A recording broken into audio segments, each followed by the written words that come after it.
Hello, welcome back. This is Jacob and today we are going to be continuing the Let's Play for Reverse 1999.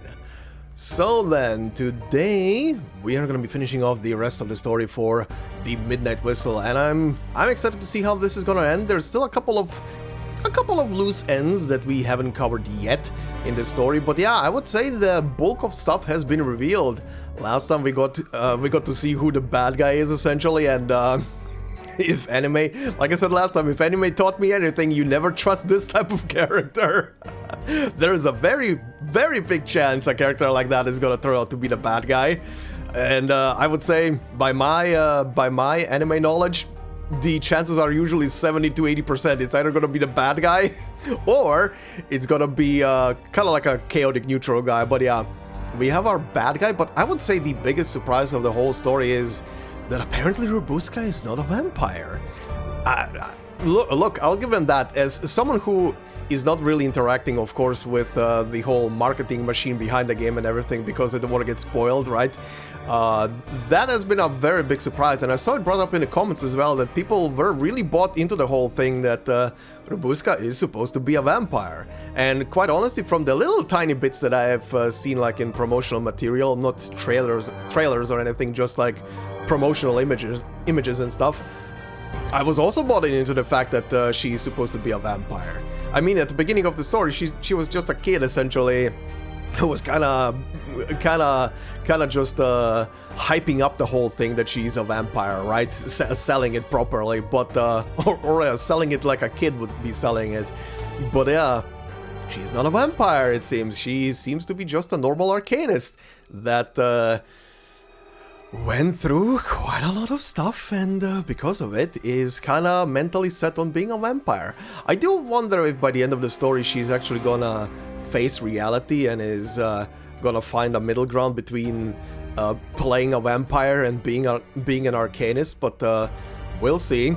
But yeah, actual vampires, as always in this game, very scary. Especially the ones that are present here in this story. Holy hell. That CG background in the last bit of the story that we covered last time, that is going places. Holy moly, that is probably, again, as it was also brought up in the comments, probably one of the, if not the most disturbing background in this entire game so far, quite honestly. I mean, it's literally blood and flesh splattered everywhere, and rib cages and human remains. Like, holy shit. Look, I know that war can be brutal, but damn, vampires they are not taking prisoners. That is something absolutely awful. But yeah, we're approaching the end of the story, and I'm excited to see how it's gonna end. There's still a couple of mysteries that, like I said, that I want to see resolved by the end of the story, and one of them is about our tiny little conductress and what is happening with her. I still think that she's kind of like a mixture. Maybe she is like a half vampire or something. Maybe not, or maybe not fully a fully transformed vampire yet, or something like that. There's still something going on. I have a theory in my head that maybe the Matryoshka dolls are how the guy is smuggling like blood for her or something to keep her fed. That would be absolutely brutal if that's the case. Holy shit. But yeah, we'll see how this story is gonna be ending. But before we do that, on the previous episode, like I just said, there's a couple of very interesting comments, and one of them comes from K-Rider Kun, who said, "Nightmare at Green Lake, a horror story, homaging 80s and 90s slasher horror. Route 77, the haunted highway, an actual horror story." Definitely horror story. The Midnight Whistle, a horror story about the horrors of war on civilians. Yeah, the truest of all horrors, right? When you read those and hear about those stories, be it fictional or non-fictional, that gets your gut churning, especially when kids are involved. Anyway, you continue. Also, I think a summer event in January would work if you're in Australia. Yes, good point. if you're in Australia or at least in the southern hemisphere, a summer event would work in January the best because of the flipped seasons. Also, I believe the end of stage 10 for you is bugged. After the train story stuff, it would go to black and into a different CG background, which is the one you see in stage 11. Okay. When I read that sentence, it made way more sense why that image was so creepy. For those of you who don't know, I'm gonna try and grab the screenshot and post it right now on screen. It's literally at the end of the stage, there was like a row of shiny white eyes at the bottom, and the background, for me, the background was still like a halfway faded out image of the like the red compartment of the train with the weird shadowy squiggly versions of humans sitting at the sides. But apparently this CG image, at least according to K-Rider, I haven't tried to actually view the scene again, but apparently it was supposed to be the compartment with the refugees sitting in the lower portion of the picture, and the eyes were supposed to kind of like line up with the people in the compartment. That makes more sense. That honestly makes way more sense than what I got. I will give it though, despite it, if it is a bug, despite the fact that it's a bug, way more creepier. Just the eyes on that background worked way more creepier. I was very kerfuffled about what the shit I'm looking at. But anyway, and also in a comment down below, K-Rider, you also asked if and when I'm gonna be watching the trailers for this story and the character stories. And yeah, I'm gonna do it when we are gonna be doing the second and pretty much the last character story, which is gonna be unlocking, I believe, in like 7 days from now, right? Where is it?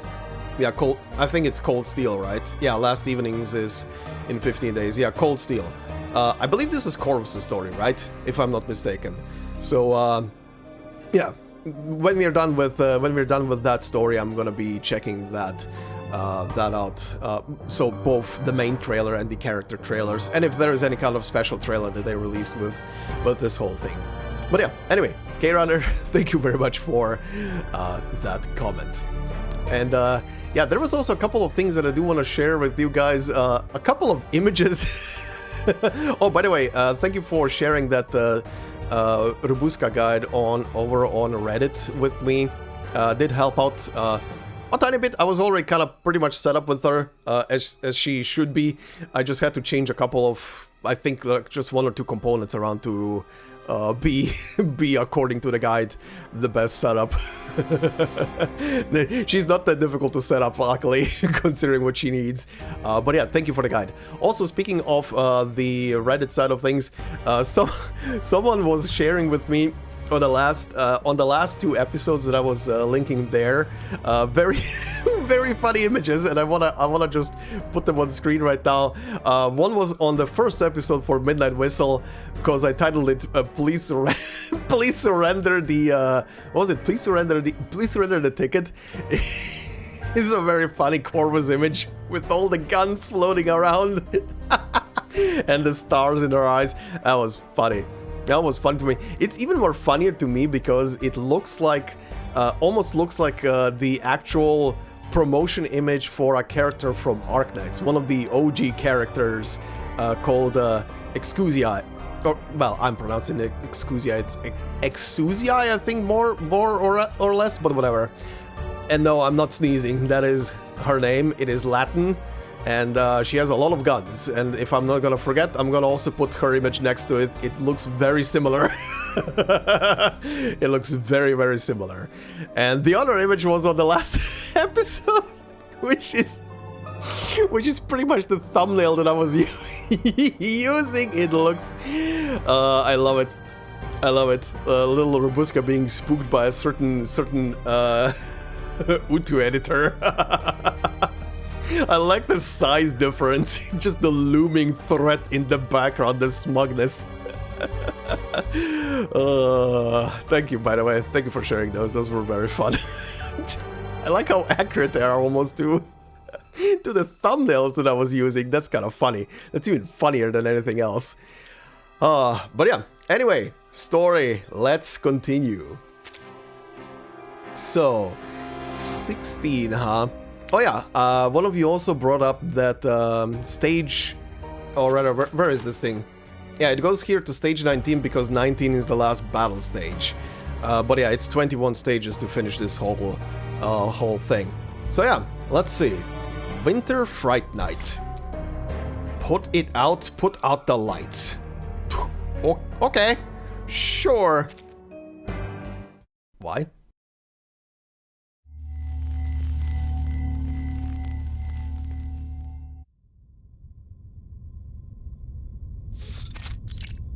Conductress's cabin. No, I'm not going with you.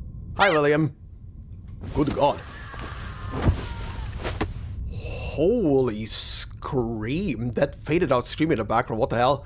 Little William clings to the seat rail, screaming loud enough to pierce steel. After the quarantine order, passengers are scattered, some herded into the conductress's cabin. Let go. Soldiers pry open the boy's stubborn fingers one by one. Officers, with all due respect, you've taken a dozen passengers already. May I ask where you're taking them? Shh.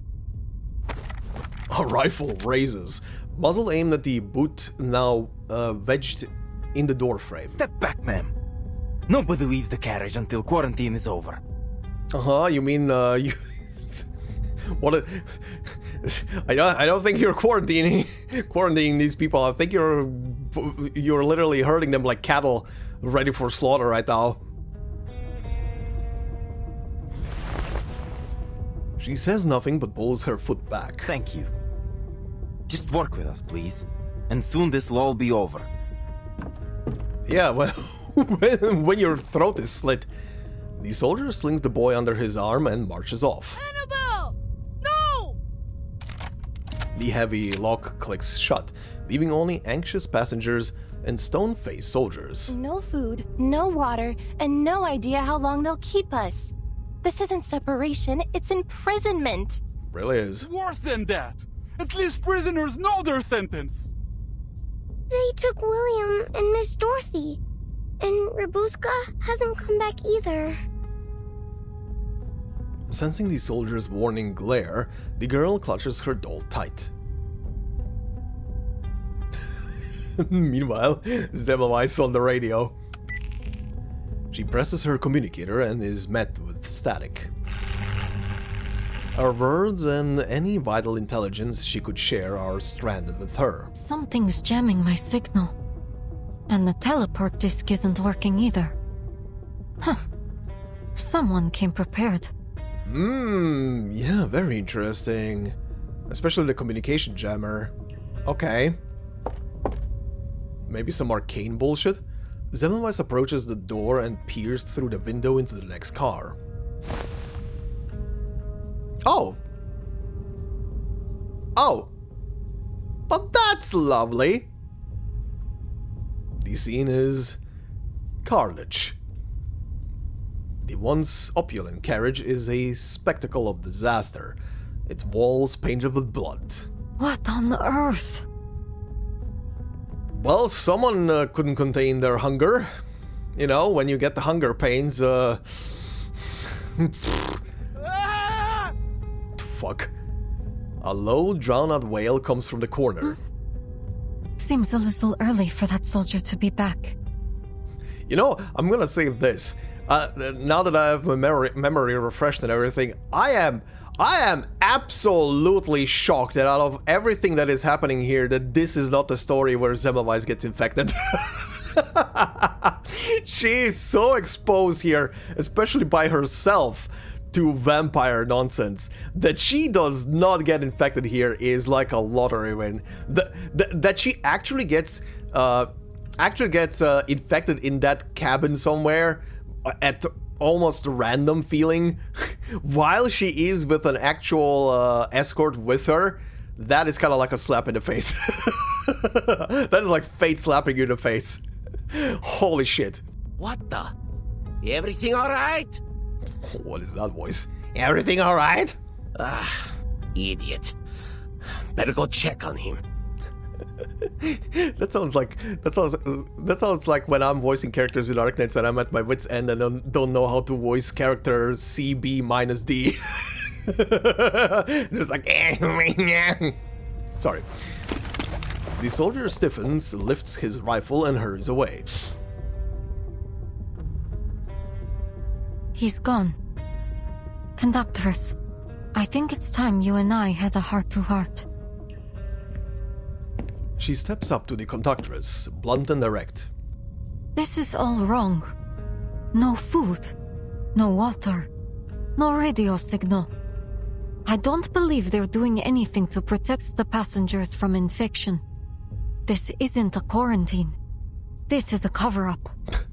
You are literally being just kept here, so I'm presuming they're literally just gonna be, or rather their plan is to use all of the passengers as food, probably.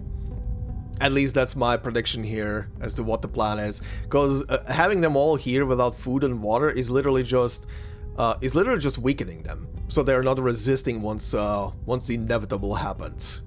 As dark as the thought is, that literally seems to be it. What are you suggesting?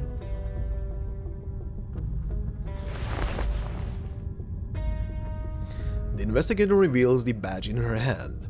Oh yeah, one of you also brought it up in the comments, I think it was on the last episode, that this Manus symbol here is completely new, apparently. That this is apparently where it appears for the first time. Kind of like their potentially like their first original symbol before the later on one that we know of. Because this story is set before... it's set before Vertin meets the Manus Vindictae in chapter 1, essentially. So, makes sense. This insignia. I believe you have one just like it. That's what you were sniffing around for. It belongs to an organization I've been tracking. Manus Vindictae. Manus Vindictae. Also very interesting, considering now that is brought to my mind as well, that this is a story where the Manus are still being like investigated before all the dang shit happens. At first, I thought you were one of them. Yet, here you are, locked up like the rest of us. Perhaps Pyros doesn't trust you all that much. Corvus's look of confusion, certainly genuine, serves to confirm her suspicion. The Menace are a group of extremist Arcanists that take pleasure in chaos and despair. Heartless bastards. Every last one of them. Never heard of them.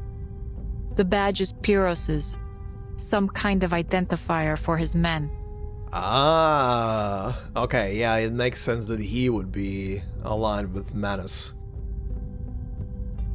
When I took this mission, our intelligence suggested that the vampire I'm after may be associated with Manus Vindictae. If Pyros is working with them, he could be working with the vampire aboard. Mm-hmm. It's possible, indeed, that he could be the vampire himself. I mean, yeah, we know that already. She doesn't know that yet. Yeah, he is the vampire. Oh, they're hiding her eyes, yep. Corvus is aware of that. Pyros is a vampire. Oh shit, she actually said it. No more evasions and equivocal answers. The conductress calmly reveals the truth. We were comrades in arms once. One of the most capable fighters we had. Clever, composed. He always made the right decisions when it counted. Mm-hmm. I would never have thought he'd be involved with such an organization. I'm afraid it's almost certain that he's the vampire Manus Vindictae had sent to this train. At last, a lead. Semmelweis breathes a long, drawn-out breath, letting the weight fall off her shoulders. Now that things are out in the open, do you have any idea what happened to my squad? The reply comes with a resigned shake of her head. No, I haven't seen any of them. I hope they didn't really turn to food for Pyros. I'd know. As I've said before, this isn't the first time we've had the Foundation aboard. Last time there was a confrontation between them and some other Arcanists. Sometimes, I think causing trouble might be our primary mission. But let's return to our vampire. I'm still not certain what Menace Vindicte is up to, but...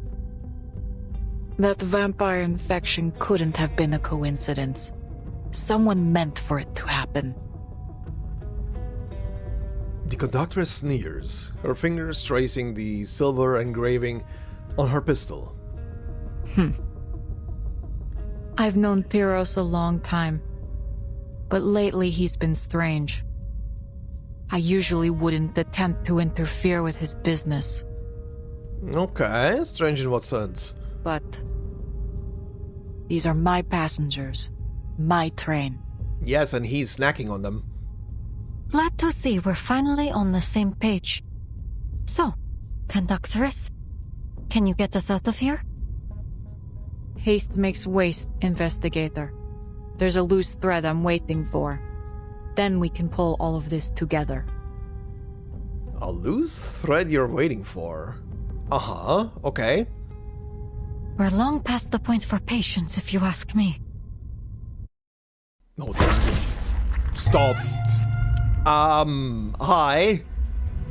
A bloody hand slaps the window, smearing crimson streaks down the glass. Ah, infected. Very nice. Another infected. What was that about haste makes waste, conductress? Damn. Well.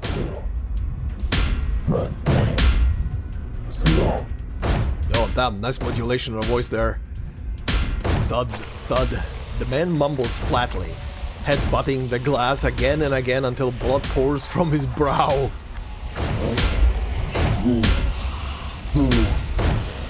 Damn, lucky not. He's breaking in.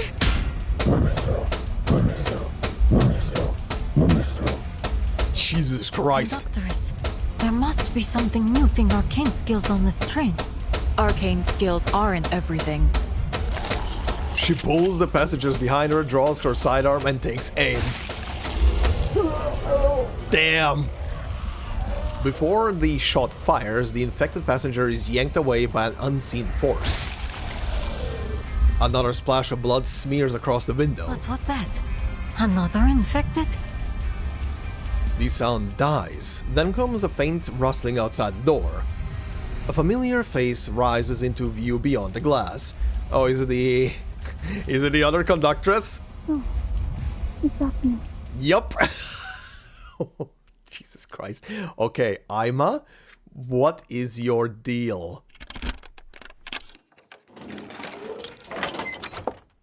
Is she what you were waiting for, conductress? I mean, must be. Exactly. Ima, you drew that soldier away, yes? Mm-hmm. I waited for just the right moment. Well done. What's our situation? There are infected everywhere. The cabins, the hallways, all through the train. They seem to be running out from the station warehouse. The stewardess goes pale, recounting everything she saw outside. There's blood everywhere, too. On the walls, on the floor. I tried my best not to look at it. Again, she's looking away from the blood, yeah. Again, I wonder if she's like kind of like a half-infected something. The hiding her eye has to be a thing of that her other eye is probably red. Was it you who killed that infected just now? Well... Well... She tugs shyly at her eye patch. Oh? I ensure all crew on the Danube Dawn are trained in self-defense. It's hardly surprising. Oh, I think I was right in my assumption about what is happening with her. Go ahead, Paima. Oh, yes. Oh, is she gonna reveal it? She lowers her head, clenched fist trembling. I saw those soldiers in their carriages. I thought they'd be caring for the passengers or removing the infected, but they did nothing. As if it were of no concern to them whatsoever. Yeah, the soldiers seem to be under a spell. They took the passengers, one by one, to some kind of detention room for inspection. Then sent them to the warehouse. But then they started coming back out. Like that. They were sent to the slaughter. She wipes a smear of blood from her cheek, then slips her finger briefly into her mouth. Uncle Piros. I don't know what's happened to him, but we have to find him. Wait, what? Oh, give me that sentence again. She wipes a smear of blood from her cheek, then slips the finger briefly into her mouth. Okay, yeah, she's definitely a vampire. She's definitely a vampire. I see. How many soldiers remain aboard the train? Not many. A few were sent to guard the detention room. I think we can handle the ones that are left. You know what? I'm gonna go even further here. I'm gonna say that the only reason she's so both attached to the train and to Corvus is because Corvus is letting her drink her blood to quench her vampire thirst. Probably. She is, I think they have a very, very weird relationship. And that is saying a lot for this game. Anyway. The meek girl pumps her fist in an uncommon gesture of confidence. Good. Everything is in place. Let's move. Wait. Shh. I hear footsteps. Oh. They saw me just then. I can't be seen here again. Aima's eye darts around before she ducks behind the curtains. Then the door is opened forcefully. Damn it! This is getting out of hand. Soldiers, having dealt with the unexpected occurrence, rush in, weapons raised, at the frightened passengers. Where were we? On to the next passenger. Then, the muzzle drifts left and right, finally settling on Annabelle. You, little girl, it's your turn. Leave the little girl alone! Me? I don't want to go. Don't you dare hurt the little girl. She's gonna come back as a spooky doll and then you're gonna regret it. Come now, be quiet. The muzzle is locked in place. You heard her. Oh shit. Oh, that glow on the scar, that was nice. She said no. In the scuffle, 2 shots ring out, each slamming into the metal ceiling. The soldier tries to wrench back his rifle, but Corvus's grip is unyielding. You! Let go! Don't fuck around with Corvus! She's not going. What's going on? Stand down, all of you! Another soldier appears behind them, gun in one hand, whistle in the other, his fingers shaking. Go, Aima. Yes. Understood. The stewardess steers off. Oh shit! Oh, it is red! Oh, I was right! The stewardess tears off her eye patch, revealing her other blood-red eye. Before the whistle meets his lips, she leaps from the shadows, slamming into him. Ah! Get off me! Oh, you're dying. In a second, her arms snakes around his neck. Apologies for the shock, but thank you for the gun and whistle. Rip 2. Holy shit, okay. I was correct with her. She's a vampire. Alright, border garrison ambushers. Are these the same as last time? I can't remember. Stationed at the border checkpoint, they believe bullets can deliver justice even if the justice is flawed. Uh-huh. Heavy fire. Fire! Aim! All in reverse order. Okay. Anyone queasy seeing blood? I shall hit. Battles have little meaning, save for the prizes to be won. Hell yeah. Okay. The soldiers collapse. Alma drags them to the corner, exhales and pulls her eye patch down. No one will take you away, Annabelle. At least for the time being. Why is everyone so quiet? Do you need to ask? Passengers stare in slack-jawed silence. The girl runs up, tugging excitedly at her skirt. Red eyes? Bangs? Are you a vampire too, stewardess? Yeah, she was hanging out with Rubuska, so yeah, she's gonna differently approach this whole matter. Oh, well yes, I am. But don't worry, it won't affect your service in any way whatsoever. Good to know. But your other eye is all clear and blue, like a lake, not red at all. How did you do that? I'm glad someone is asking that. I'm not a pure-blood vampire. Hey, again, I was correct. She's a halfling. She shakes her head quietly before looking away. She has no intention of going any deeper into the subject. I have to say, I didn't expect the stories of a vampire train to actually hold any truth. Though I doubt any of the stories had our vampires pouring tea and fluffing pillows.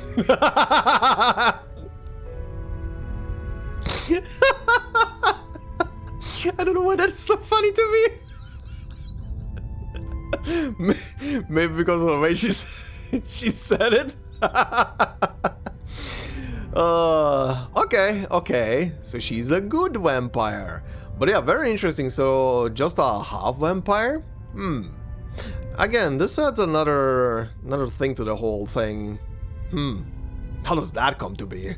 Like a random ass happenstance mutation or something? It just didn't fully go through and just locked itself in place like that?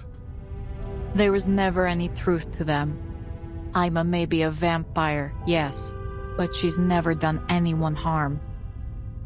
Then, earlier, in the forest. Oh, was she drinking from her hand?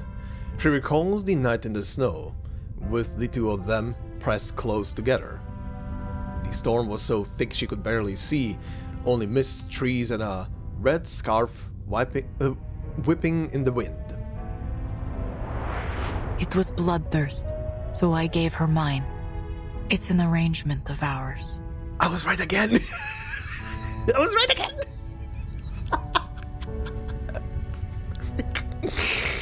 Okay, so yeah, she's giving her blood. Corvus adjusts the scarf around the small stewardess's neck. First a secret carriage, now a vampire stewardess. What else might you be hiding up your sleeve? Don't ask, the next part is probably private. Nothing of your concern. We share a common interest, so let us treat each other as comrades. Why? Why do I feel like nothing of your concern was almost a response to what I just said? Don't worry, Corvus. This game is already Yuri coded. Don't worry about that. There may be tricks up my sleeve, but for now, we watch, wait, and then strike. You surprise me more and more, Conductress. Comrades it is. But what's our next move? Don't worry, Zemmelweis. You're gonna find your own weird vampire relationship. Anyway. I wish there were some other way. old friend. Old friend? She exhales, a cold light flashing in her eyes. Aima, how many passengers are left on board? I didn't count precisely. There were already quite a few that were taken to the detention room. Oh, conductress, are you going to... She's about to rip him a new one. Chorus pushes through the crowd to a tall cabinet and yanks it open. Oh, hell yes! You there. Ever handled a gun before? Oh!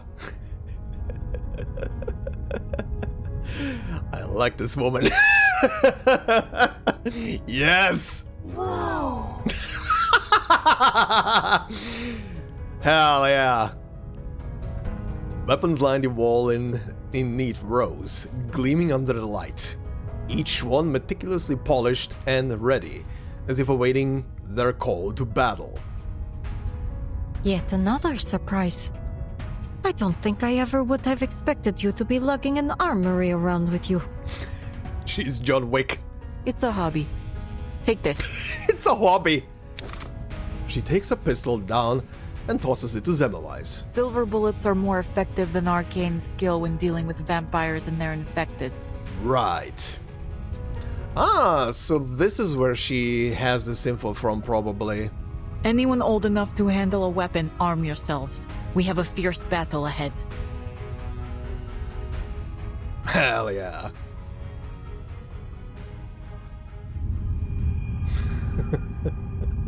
Just casually opens a giant cabinet full of weapons. Let's go. Oh, if she's gonna lock all of those weapons with her, that's gonna be even better. Alright, let's see. Friends in the next one. Oh boy, that's a nice background. Why is Annabelle with them? Why is Annabelle with them? Why are we bringing the child? Welcome aboard. Alright, another battle stage as well.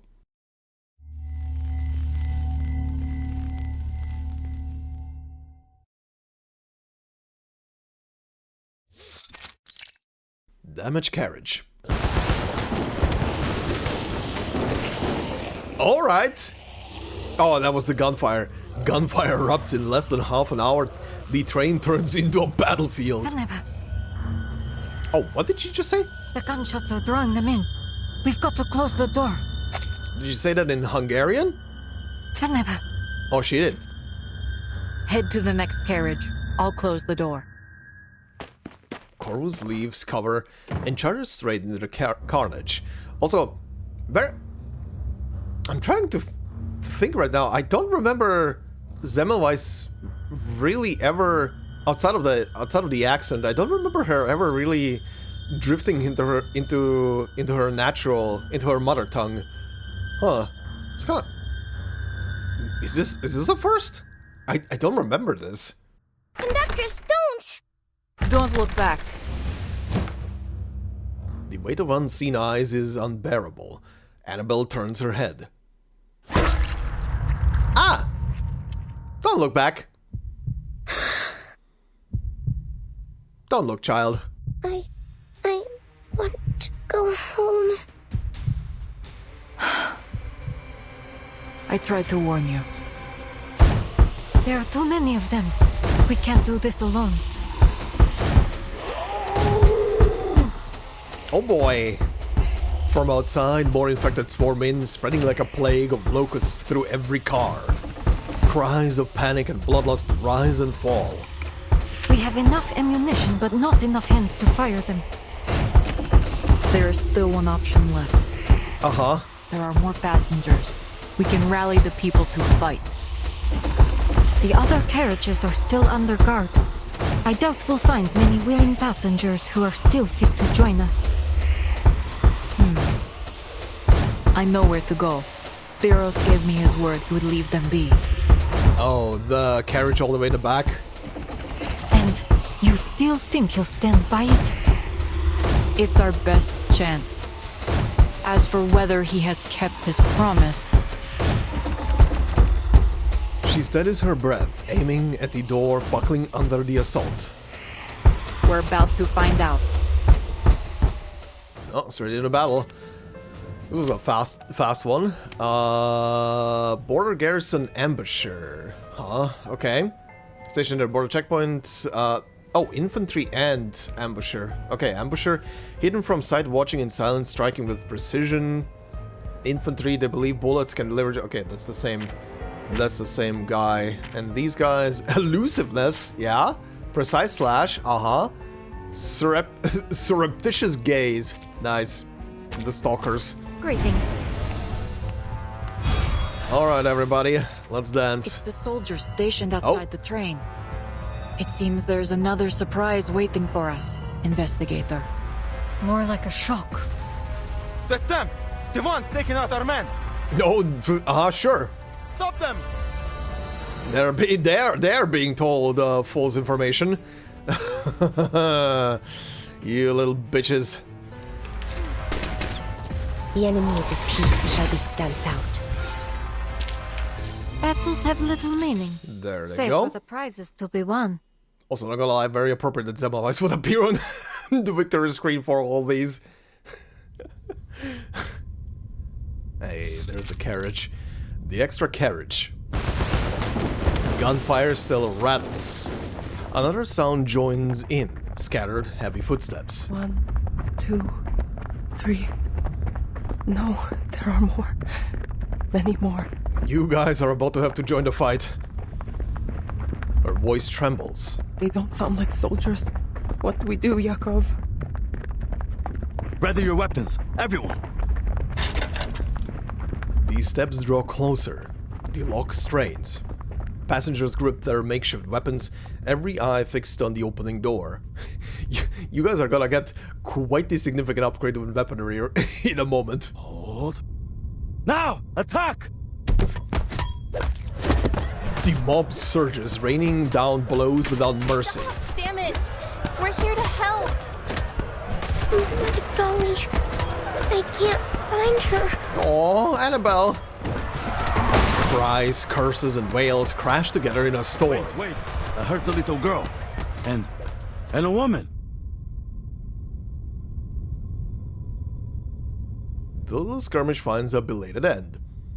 A makeshift militia appears before them, young and old, bedecked in piecemeal gear. Everyone, please lower your weapons. There's really no need to be at each other's throats each time we meet. She has a point. It's that investigator. She's back. And the conductress. Corvus steps forward, adjusting a tilted hat brim. Excellent. You're already prepared to protect yourselves. I'll make this short.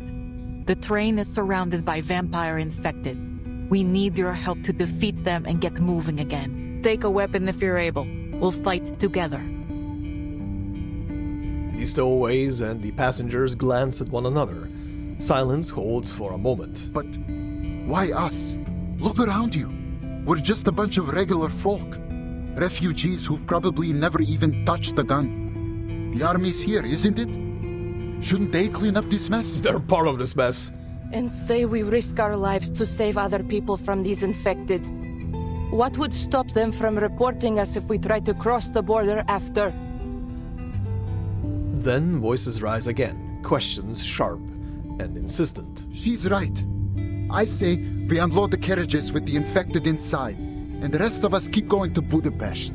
You're quiet, Yakov. What are you thinking? A single soft query hushes the noise, all eyes turning to their leader. I'd say... He's gonna fight. And he's gonna pull the rest of them in. Probably. Seating carriage. The other isolation car is quieter. Only distant gunfire breaks the silence, like the front line of war.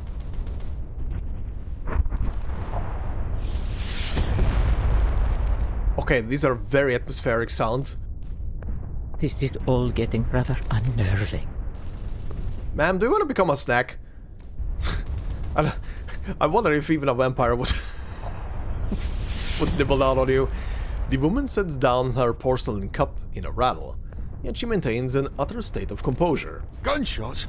Not another bleeding war? Hell, I knew I should have brought my gun. The gentleman scans around them, his pupils twitching. So, this is it. My career's turning point.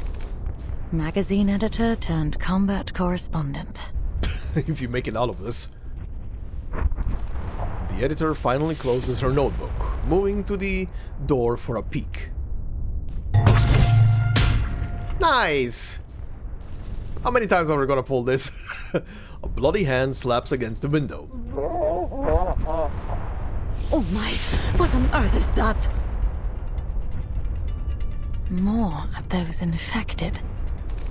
Wasn't aware you could mass produce such a thing. Apparently you can.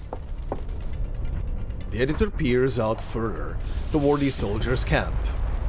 Men rush back and forth, shouting, waving, losing all sense of order. Our eyes drift past them to a grey building. Figures burst out, shrieking, trailing blood across the snow. Some wander into the forest, others charge toward the train. That must be the station warehouse. Is that where these infected are coming from? It's only been 2 hours since the quarantine began. What's gone wrong? The editor frowns. Another scream rings sharp in her ear. Well, you guys are in a lot of doo-doo. Oh heavens! I've never seen such a thing in all my life! Huh?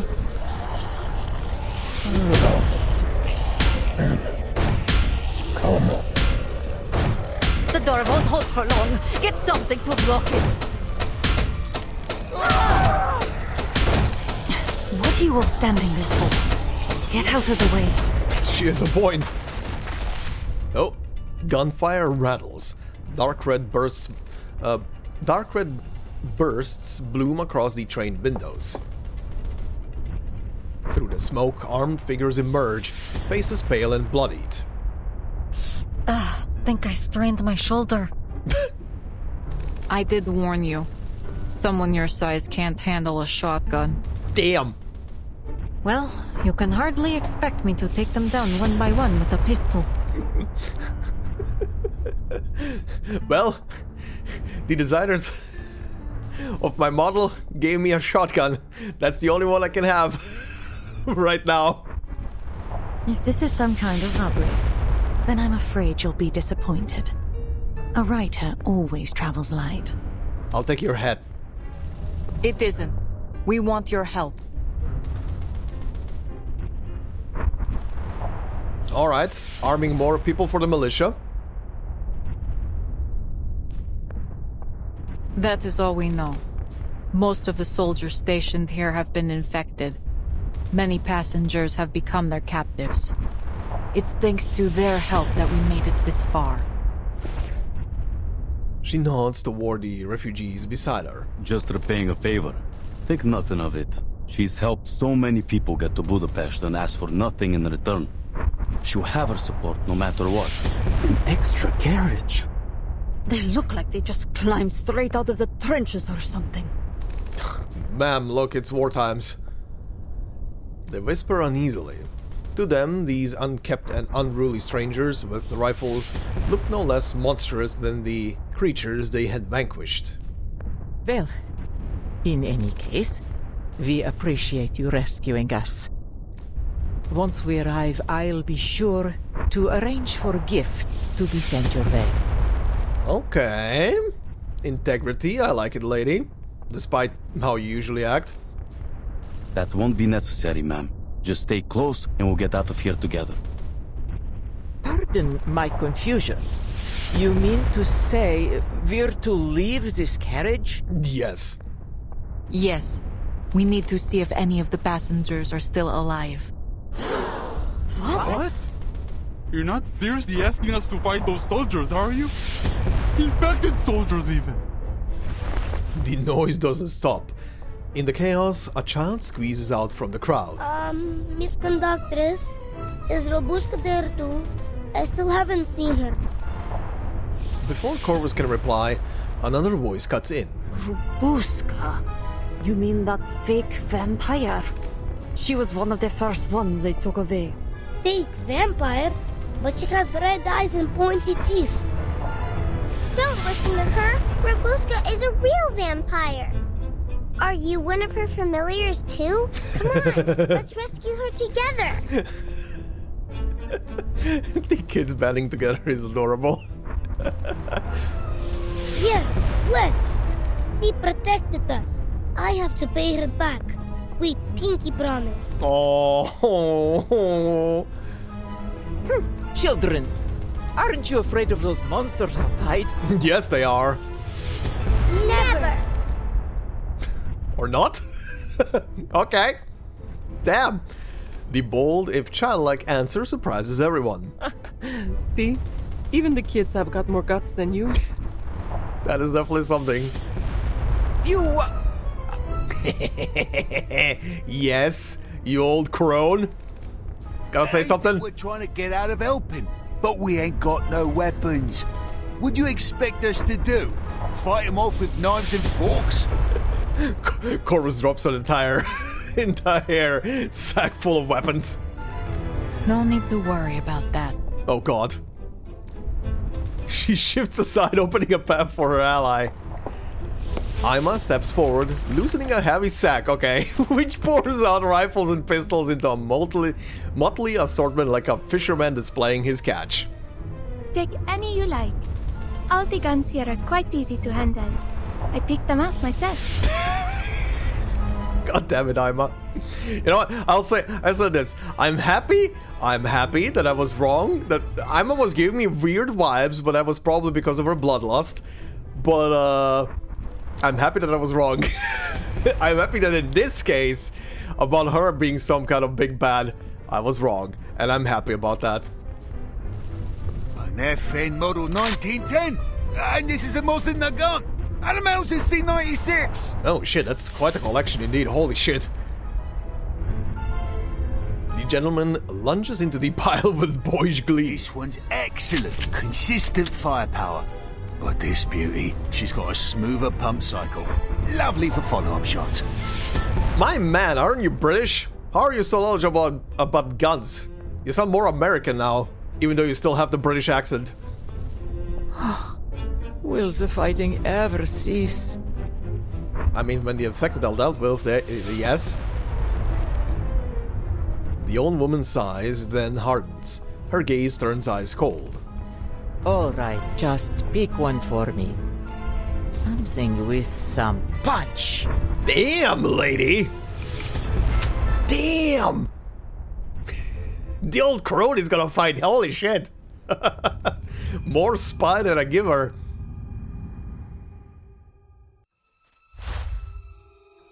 Oh shit, okay, 18, that is the big boss stage, huh? Okay, nothing new is also popping up. Blood of my blood. Yeah, I mean, of course, it's gonna be versus him, right? Light may fade at dusk, but promises never will. Alright, here goes, time to fight the big bad.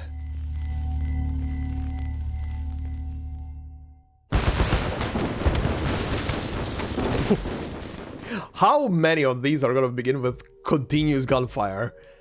Against the rattle of gunfire outside, the warehouse seems unnervingly quiet. God, yeah, this fucking background. You know what this background reminds me of? A tiny bit?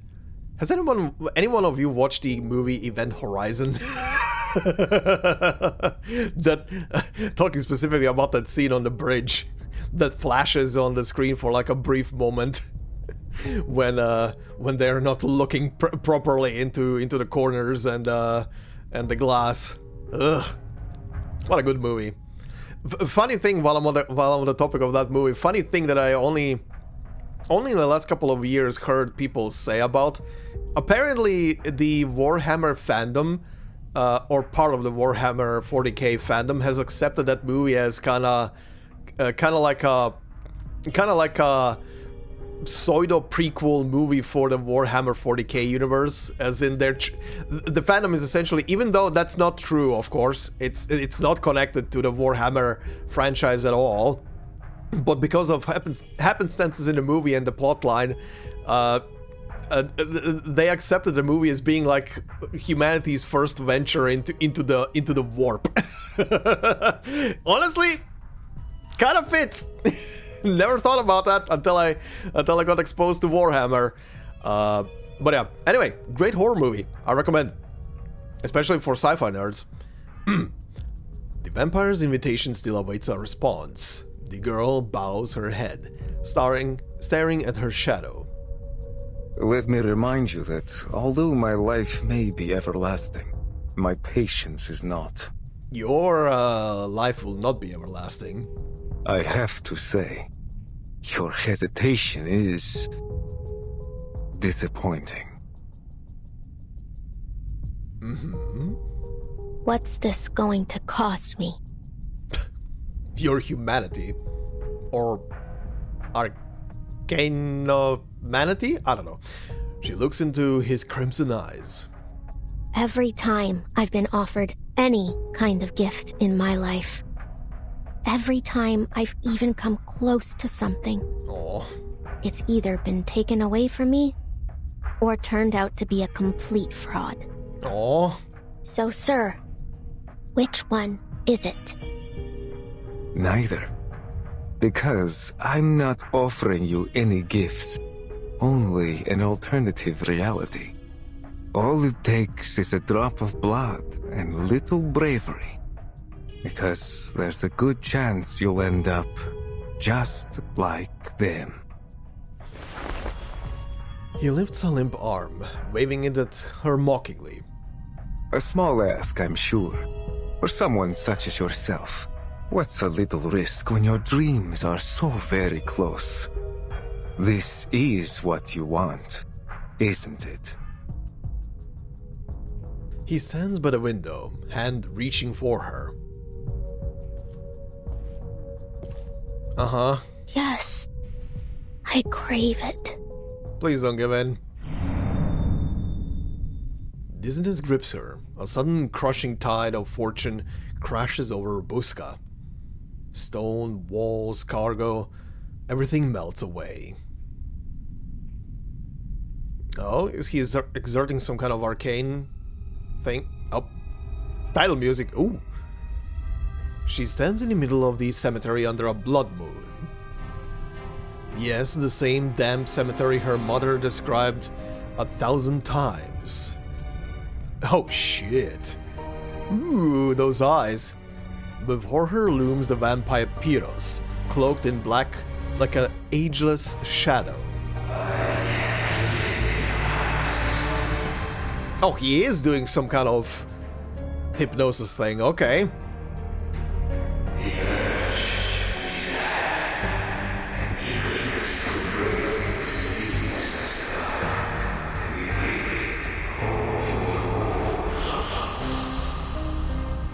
Nice effect with headphones going from right to left in my ears. Very wild.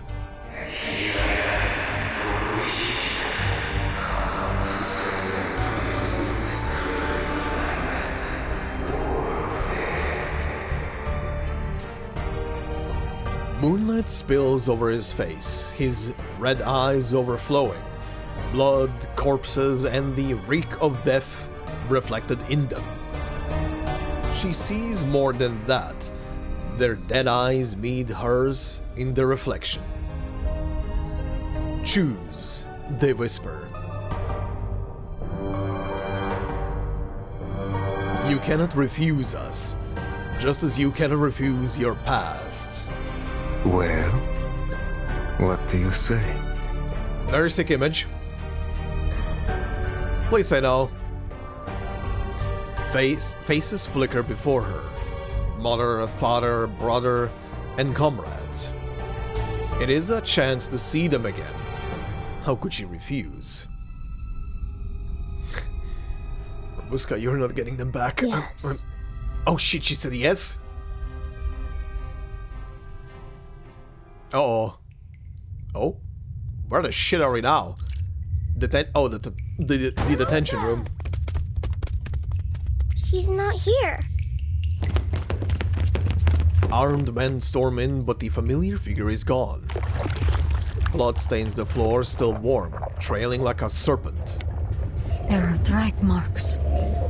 Seems they've transferred some of the captives. Yellow light cuts across the room. Shadows twitch in the corners. A familiar voice whimpers faintly. Home. I just want to go home. These poor kids. It's all right, child. I'm here with you. We'll be fine. William! Miss Dorothy! Annabelle rushes forward, clutching her long-lost kid. Don't. There's... Shadows lunge from the opposite corner. That sounds almost like a cat. Damn. Okay, not the actual boss battle yet, huh? Tormented infected. And okay, I'm not gonna lie, these almost look comical. An infected whose mind has nearly collapsed. What deserves the blame here? Cold-blooded malice itself? Uh-huh. Fall into the abyss? Desperate roar? Instinct damage. Alright. Anyone queasy seeing blood? Yeah, I will not lie, they almost look like cosplayers. This music though. Oh, they're using the background right now for the backdrop. For the CG the CG background. Our blood will burn.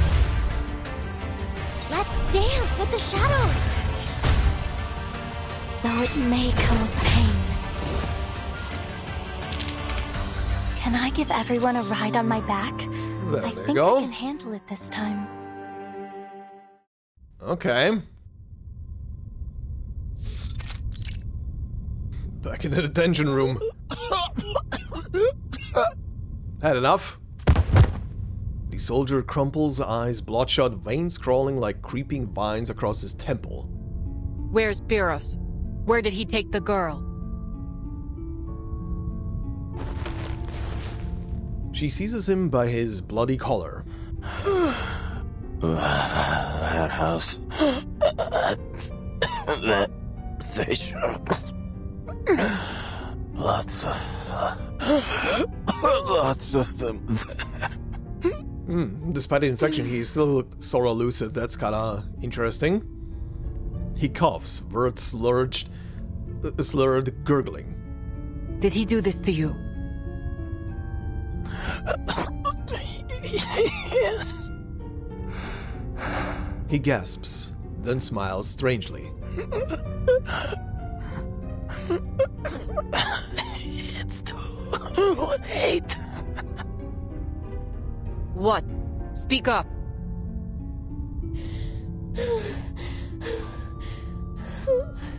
Rubuska? A cry rises in the distance. It is long, ecstatic, very like a bird to its nest. A ship finding shore. It's Rubuska. That sound, is she? It's too late. Soon. Your friend will be a vampire. Shut up. He laughs until bloody tears streak his face. In his throat, he releases a stream of broken whispers. Another voice takes over. Seething at warren dread. We, the cattle, a plague we spread. Jesus Christ, okay. We are the spawn, the vampire's aid, to turn this earth a crimson shade. Uh-huh. The storm forms as it did before. Oh, he used the word storm. No wars, no conflict, nevermore. Oh shit, a gunshot, blood sprays. Corvus lowers her weapon, her stitched face grave. He's even turned his own army. It's no wonder these infected are crawling all over the place. The storm forms. Mm-hmm. That's what he literally just said. She crouches, inspecting the corpse with an investigator's eye. Something's been off since the beginning. The symptoms have taken hold too rapidly. There has never been a recorded instance of the infection spreading so fast. Oh, right. I didn't even think about this. Is the storm syndrome this time vampirism or just disease taking root faster? Look here. Burst veins. Pupils so dilated they almost cover the entire iris. The infection's been accelerated. In other words, these are no regular infected. They're the failed product of a different kind of transformation. Yeah. One task at a time. Come, we need to find Rubuska. So yeah, they're being turned by the storm. More or less. Moments earlier. Nice, squelching sounds. Well, what do you say? Yes. Very good. I knew you'd come to your senses. Satisfied with the answer, he offers a sharp, beastly smile. Come, child. It's time to leave the ugly trappings of mortality behind you. Once we have the same blood pulsing through our veins, we will build a new world, united in death. Great. This is the bloodline she has longed for. Mama. Taco. Kolyo. An echo of her childhood. I'll protect you. Tugging at the shreds of her surviving faith. Till the end of time. Oh boy. The next second, shadows surge like a black tide. Huh? A shadow? Uh-huh. These bubbly sounds. Holy! You... Why? Holy! I want to be a vampire more than anything I've ever wanted. Hell yes! To have the power to save the people I love from death. Holy shit, that face. To be the one to protect and provide. Aww. But I never want to be like you. I may have red eyes and fangs, but I don't want to lie and manipulate to get what I want. Damn. Did you really think I'd just surrender? That I'd take the easy way out? My family wants me to live. Oh, he's bursting into flames. So Holy I'll shit. Live, damn it. Live until the smoke clears and the sky turns blue again. Till the rain puts out the fires and the primroses bloom in the forests of Stranja. I'll live till my friends grow old and gray and wrinkly, till my family comes back. Aww. I'll live. We'll all live. And you will rot in your grave. You wretched bastard! Damn. Damn, Rubuska. Holy shit. The true vampire convulses on the floor, his chest heaving like an old bellows. Holy shit. I honestly thought she's gonna be rattled awake by the kids maybe running in and calling out to her, and then she's gonna jump him or just back off and you know, it's gonna be a proper boss battle. I don't think somehow he's dead here. He did start to turn to fire around, or rather, started to turn to fire around him and then stopped. Was that him, or was like him combusting, or was that Rubuska doing something? I wonder. But yeah, shadows seem to be her main arcane skill, which makes sense. She was capable of doing that earlier as well, to hide her own shadow. Anyway. I did it! I killed him. Somehow I doubt that. It's over. Rubuska settles on the floor, feeling her heart pounding louder and louder. Have to get back to the train. Have to tell them. She scrambles back up and staggers toward the door. Oh, I also just realized she killed the guy with the stake she took from the refugees earlier. That just hit me. I was thinking to the kids and then remembered that, oh yeah, she took the like wooden stake from what's his name, Ivankovich or something, right? She knows her friends are still waiting. Ow! Before she can cry out, her body is flung through the air and slams to the ground. Yup, he's still alive. Don't tell me you believe those bedtime stories. Piero stands, his face twisted into a grotesque look of sinister joy. How? You should have...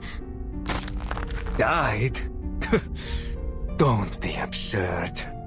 Listening to that silly little speech was more painful than any stake to the chest.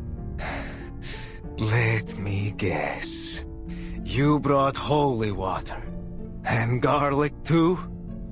Look, my buddy, even if you are not allergic to garlic, garlic is kinda arranged like anal beads. You're gonna hate it. I have methods. He looms over the girl, dismissing her attempt with a wave of his hand. An unseen shadow coils around her throat, tightening, then tightening again. Those legends were merely that. Naught but childish forgeries. Just like you, little vampire. No. Oh, what a waste of time you turned out to be. I truly believed you might share my vision. But alas, you're just as narrow-minded as the rest of them. I suppose it's time you found your place in the dirt. If you're lucky, someone might bring you back someday. Then you can act out your little noble-hearted vampire charade once more. What made him even believe that she's gonna join his side? Purely because she's behaving, or she was doing like the vampire stint there and propping herself out to be a noble big vampire or something? Was that all it took to make him believe that, oh yeah, she's definitely gonna say yes to being a vampire? All the trauma and everything she went through, she's just gonna say yes to whatever I'm saying. God, you're stupid if that's the case. You are stupid. Jesus Christ. Not even eternity is gonna give you brain cells. Her vision blurs. The moon, streaks of blood, the cemetery, everything that once made up her childhood crumbles to ruin. And with it, her dreams of becoming a vampire. Look! Her shadow! It's moving! You're a real vampire, right, Rubuska? It's not a lie.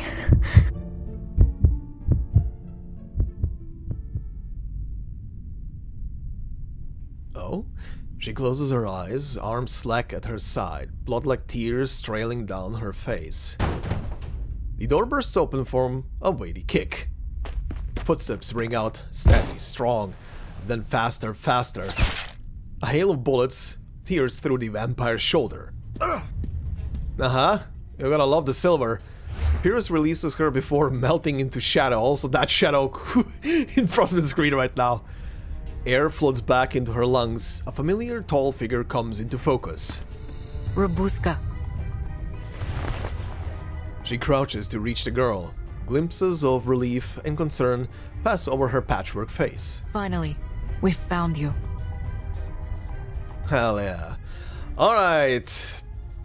Time for the boss battle stage.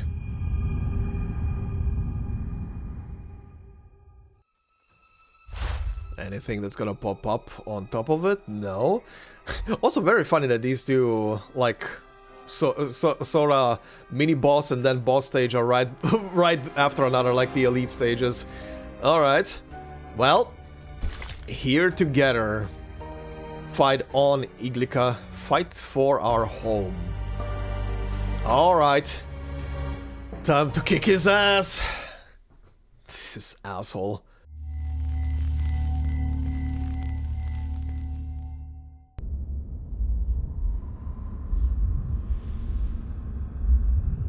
No, flashing red. My blood flows across the city. Oh, gonna have to read that afterwards. Uh-huh. Oh, the heartbeat. Holy shit. Charles Baudelaire, the Fountain of Blood. Warehouse. Nika checkpoint. Thank you, children. Alright, what was the poem? Also, this music, okay? My blood flows across the city, as fresh from a battlefield. It rises as the tide, seeping into the empty gaps between cobblestones, quenching the parched mouths of man and beast, and engulfing the world in its sanguine embrace. Alright. A surge of friendly faces rushes to Rubuska's side, surrounding her. What are you doing here? I thought you'd never want to speak to me again. They're your friends. They're tiny little familiars. That's not true. We like you, even if you aren't a real vampire. Aww. We saw it all! Whack! You put a big gold stake right through the monster's chest. So you're not a vampire. You're even stronger. Hell yeah, William. The crowd closes in on Rubuska, their warmth flushing her cheeks red. Aww. Aww. Thank you. Aww. Ah, the joy of reunion. How very touching.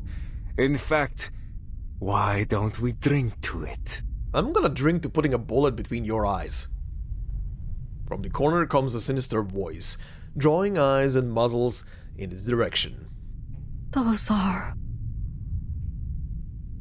Mm-hmm. That's a lot. Wow. He has wings? Holy shit. I'll give him style points for that. Corpses by the dozens piled high into a nauseating hill of flesh. The surface layer rots away, exposing pale grey sinew, entrails dangling in tangles, blood oozing down like a sticky mire. Piros sits atop the mound, lounging. The bodies of the passengers. And the soldiers too. Yep. Is that all you see? You never did have an eye for detail, Iglica. Please tell what you see. His sharp grin deepens. Look closer. Your Foundation friend might find a little surprise. Oh, he did kill them. Okay. He did kill her Foundation buddies.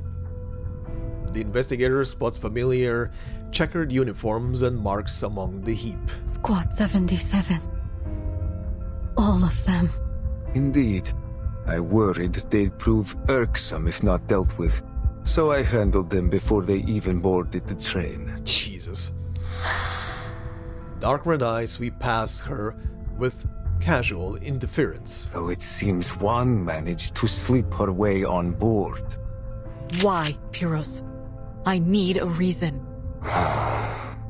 If you must ask, Iglica, it's because I've run out of patience. People and their endless games, wars one after another, and following it, exile and despair.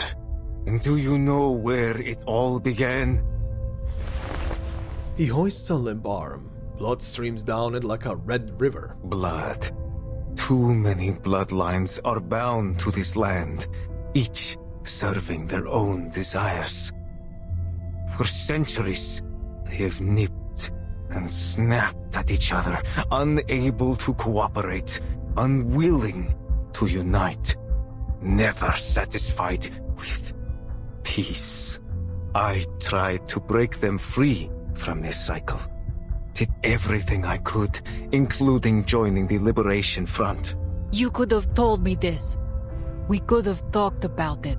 Oh, I could have, Iglika. But why use words when it is already clear to see? Don't you hear it? When you close your eyes at night, don't you feel the distant tremors of their cries? Uh-huh. After you left the Liberation Front, after all others had forgotten how to even speak of our cause, a voice came to me. A voice from the heavens. She heard my prayers and showed me a new path. Ah, for fuck's sake. Uh-huh.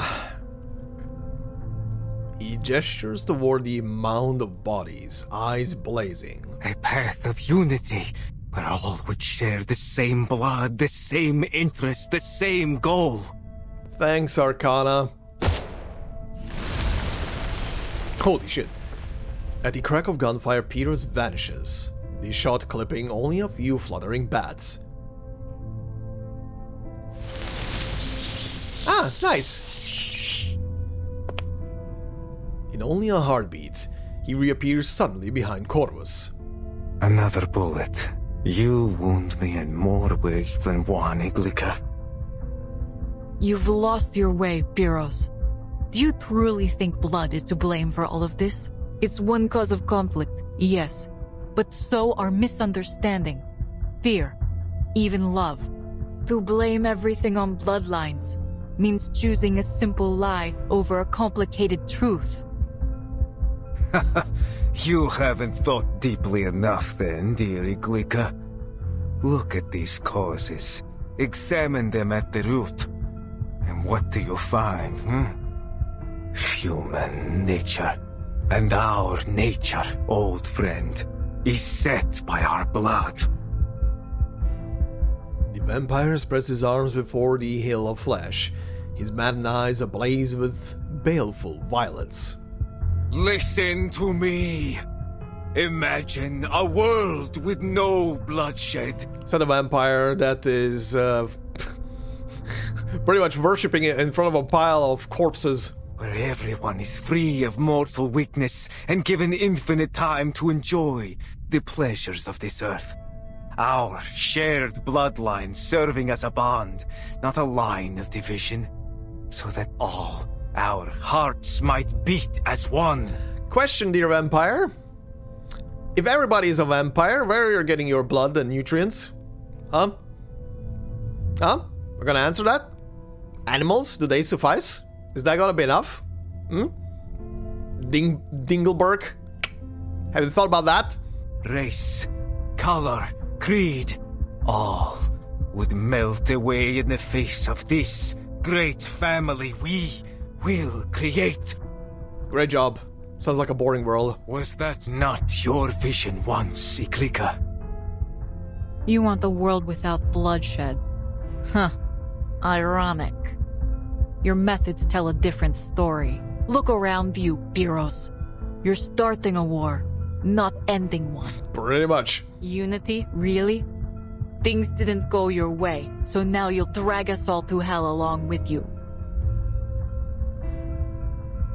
No words?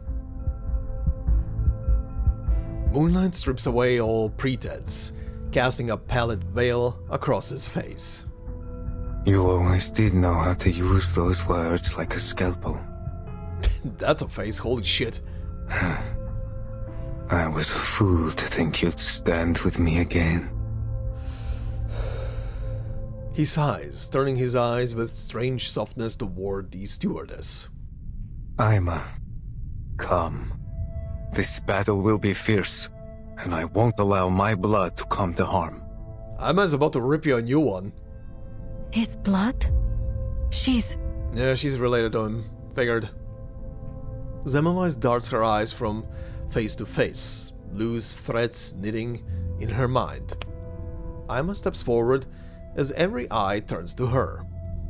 Uncle Piros. Mm-hmm. I'm A voice calls out from behind, and she halts. She looks back, the woolly red scarf brushing her cheek. She grips it tight, slowly and firmly, looking with her uncle's eyes. Forgive me, Uncle. I love you dearly, and I'm grateful for all you've done. But I can't. Good choice. You know how much the Danube Dawn means to me. Please, stop. I don't want anyone else to get hurt. She steps back to stand proud and defiant among her people.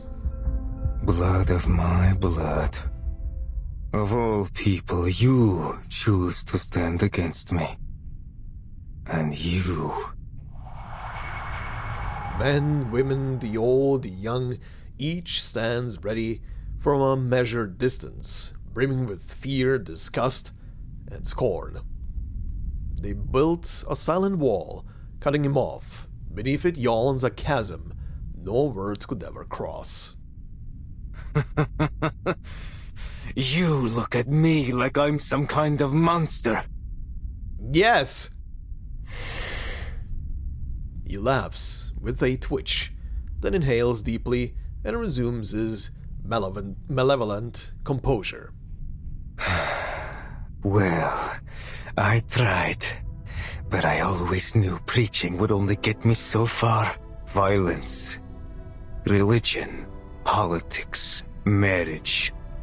Our predecessors sought every means to unite us, but greed has always been stronger. Still, I was naive enough to hope we'd finally put aside our differences. Ruins, battlefields, countless headstones, and beneath every one, a blood debt unpaid.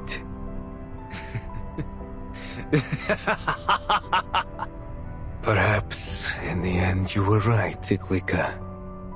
If I can't have what I want... He reaches to pull out the wooden stake lodged in his chest. Oh, that thing was still there? Flashy bat wings sprout from his back, spreading wide to block out the hazy moonlight outside the window. Then I will drag every single man, woman, and child to hell. The monster lets out a shrill cry, eye streaming blood.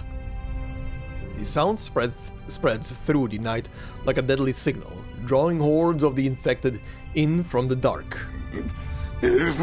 Disgusting! Seething! Okay. Nevermore! The infected are swarming.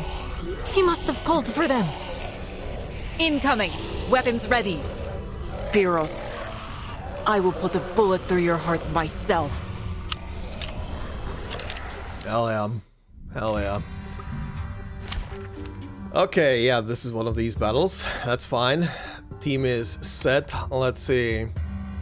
Okay. Tormented Infected. Okay. Same thing again. You look interesting. Crimson Howl Piros.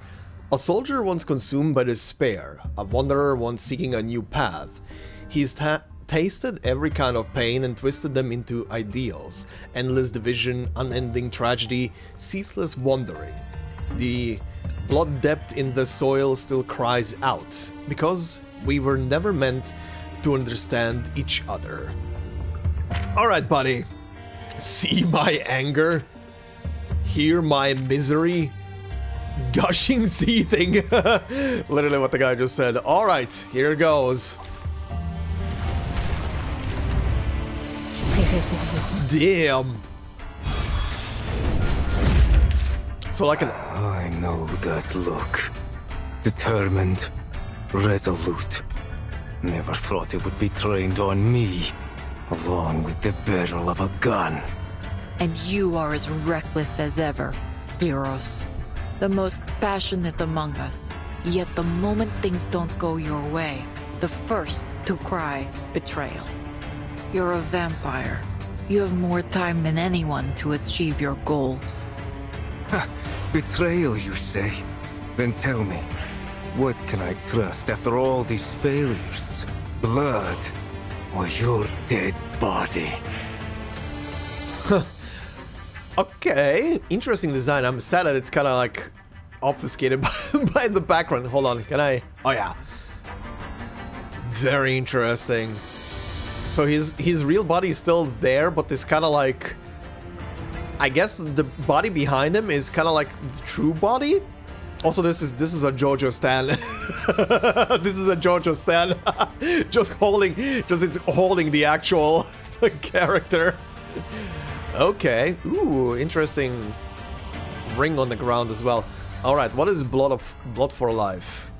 At the start of the round, inflicts 1 stack of signs of infection on all characters.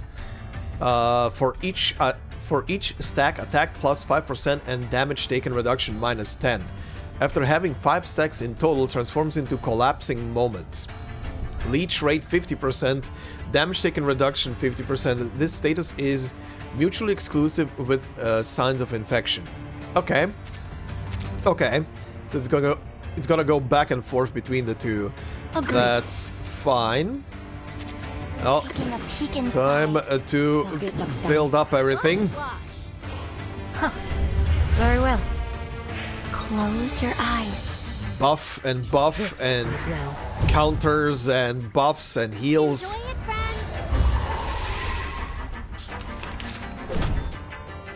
The enemies of peace shall be stamped out.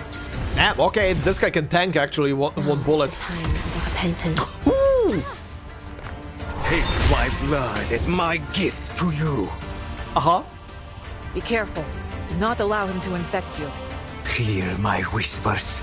Feel my pain. And we will pave the path to the future. Let our blood become one. No thanks. Oh shit! Oh, that looks gnarly. Oh, now he now he could fit in with any of the bosses in with any of the bosses in either Diablo or Path of Exile, the big ones. Okay, buddy. Okay, buddy. I am not giving you a chance to do shit, just so you know. Just so we are on the same wavelength here. It will all be over soon. You're getting pulverized. Our blood will burn. Let's dance with the shadows. Holy shit, she didn't even get to do the ult. No. Oh my god, she didn't even get to do the ult. Okay, well. That was for squads. Oops. Can I give everyone a ride on my back? I think I can handle it this time. I accidentally double-clicked there. Okay, she just said that was for squad 77. I accidentally double-clicked. Sorry. Alright. He dead. Cemetery at dusk. Is the beast still breathing? Hey, you! Oh, young Pyros. Huh, is this where it started? Devil take him. He's still twitching. Even after we staked him and left him under the sun for a week. Oh, He ought to be Jesus. dust by now. Oh, no wonder he hates people. Oh, boy. The last one didn't last but 3 days. This one must be of purer blood. They say those are stronger. Why? I never hurt any of you. What's that? Why? 'Cause you're a vampire. A monster. Oh boy. What? So we've got to wait until you've drained someone dry before we put you down, do we? Oh boy. Look, Pyrrhus is a shithead, but humanity can be its own monster. The sunlight burns him until he can no longer raise his eyes. He shrinks his neck, attempting to turn his head in vain. A vampire's hunt is a bloody one, as always. Human, beast, vampire, Blood spills in a tangled mess across the ground, merging into a stream that soaks his toes. A breeze stirs, carrying a distant song. The song is ethereal and light, as if drifting from a vast, boundless space, weaving into a comforting net that rises and falls. Despair. Aye? The purest of emotions. It lifts the weight of fear, frees you from the constraints of mundanity, and brings you one step closer to perfection. Not Arcana, sounds familiar though. Who? He smells and hears the crisp, cool wind. I am your wishmaker. Uh-huh. Wish. My wish. This is not the chick from the playable unit from A Series of Dusks, right? Or is it? I can't remember her voice right now. She does have like a very high-pitched, very kind of voice. I don't think that's her, right? Actually, no, this would be way before her. You need not speak it. The wind has whispered it to me. Uh-huh. I shall help you achieve greatness, and you will be surrounded by family and friends, never to be alone again. Huh. So she's telling him the same thing he literally just said to Rubuska. And all this will bring you ever closer to perfection, for you will be awoken to your emotions, to perfect passion. Okay, this is definitely not the one speaking I thought that I was suspecting there for a moment. She would not talk in this way, especially irking someone to do something. Family. Yes. I want them with me evermore. Okay. Also, this makes more sense now why he was so hoping, I guess, or so banking on the fact that Rubuska would maybe join his side if they have like a very similar origin. Yeah. Losing family and everything.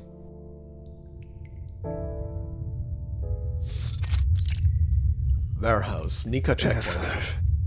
More. The monster shrinks back into human form, like a withered cocoon trembling in the corner, gasping for breath. His neck is torn open, dark blood flowing out like a spring. Iglenka. I'm here. His old comrade stands before him in silence. The space between them is not far, and yet it spans a fathomless deep.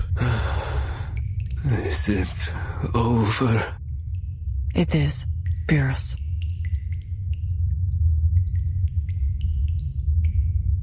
Alright. Oh! Do you remember our old rallying cry? In hope we stand as one. Yet, here we are. Do you still believe in it? I've never doubted it.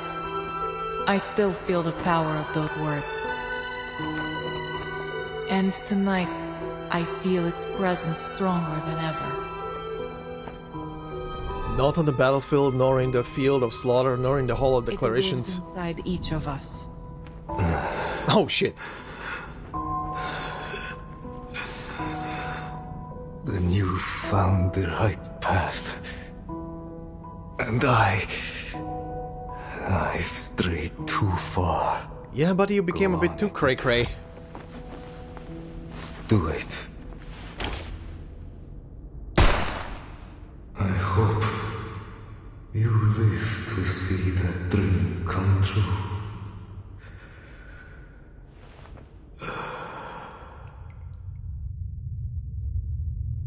Go to sleep, buddy. You've Go to had sleep. your war, Pyros, but ours goes on.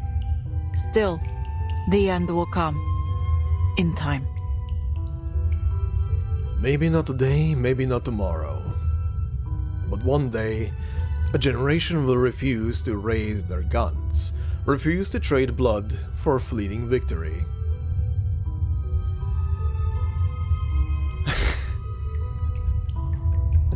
Reading the sentence, aren't you just reminded that we are still not there?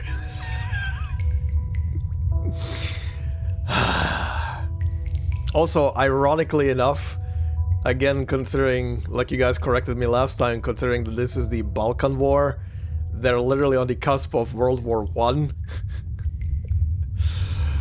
Yikes. When that day comes, the Dunab will flow in peace once more, and lilacs will bloom again over the ruins of Belgrade.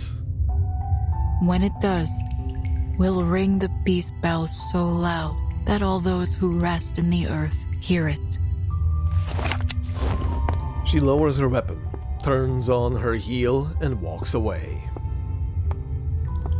Oh yeah, what was that sentence in the middle of the conversation between the two of them?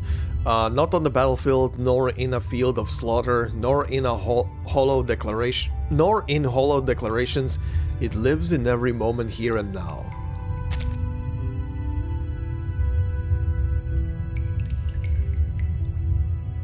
Alright, cutscene over. Farewell, Oh. Pyros.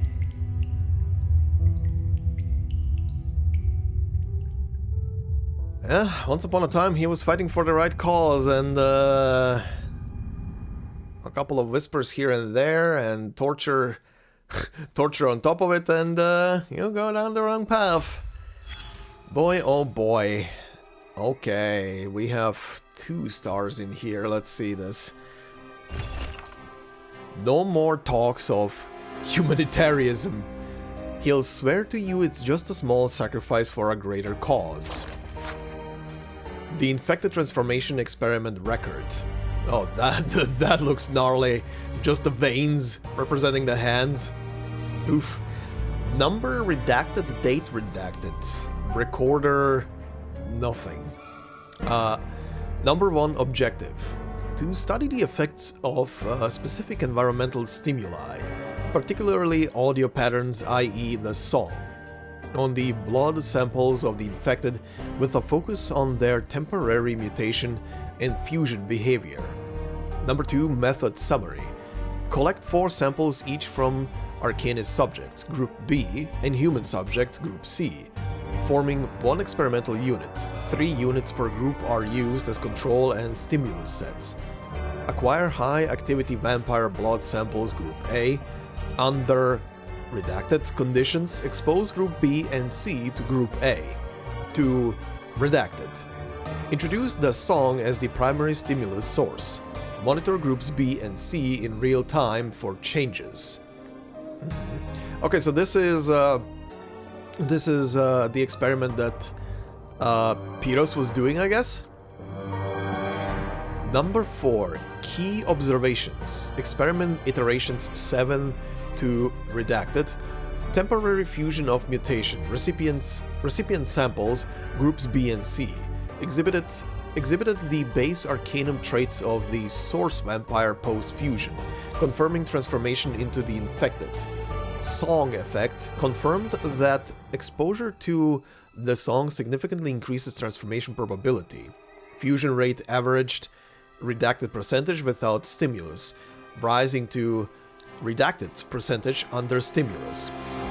Huh, okay, interesting. So fusion rate average before was in single digits, and that was without stimulus, and with the stimulus it was in the double digits.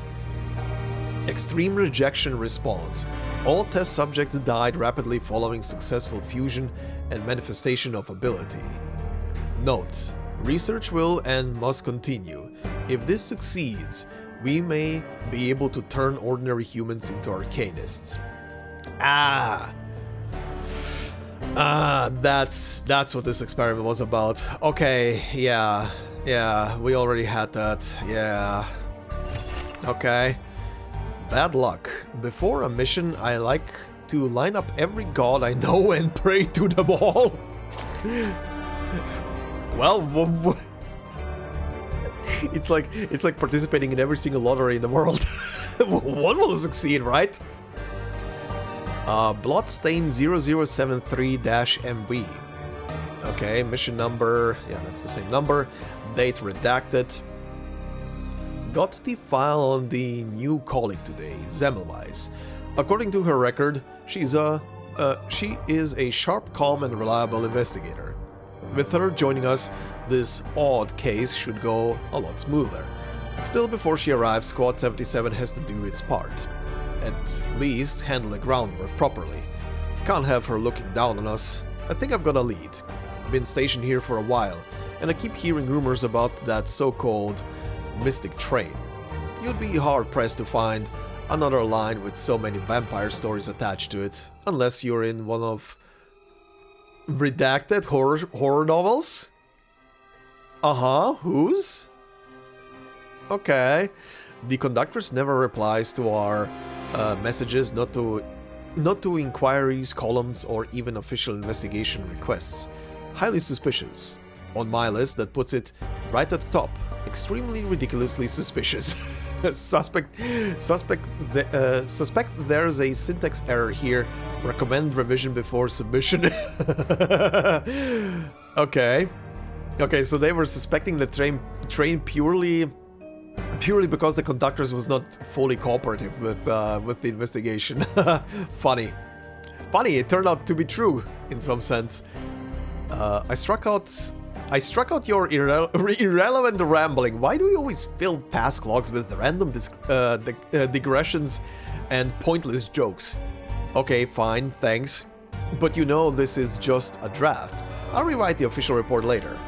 Then stop wasting the report forms. I couldn't even find a blank one last time and had to draw the format by hand.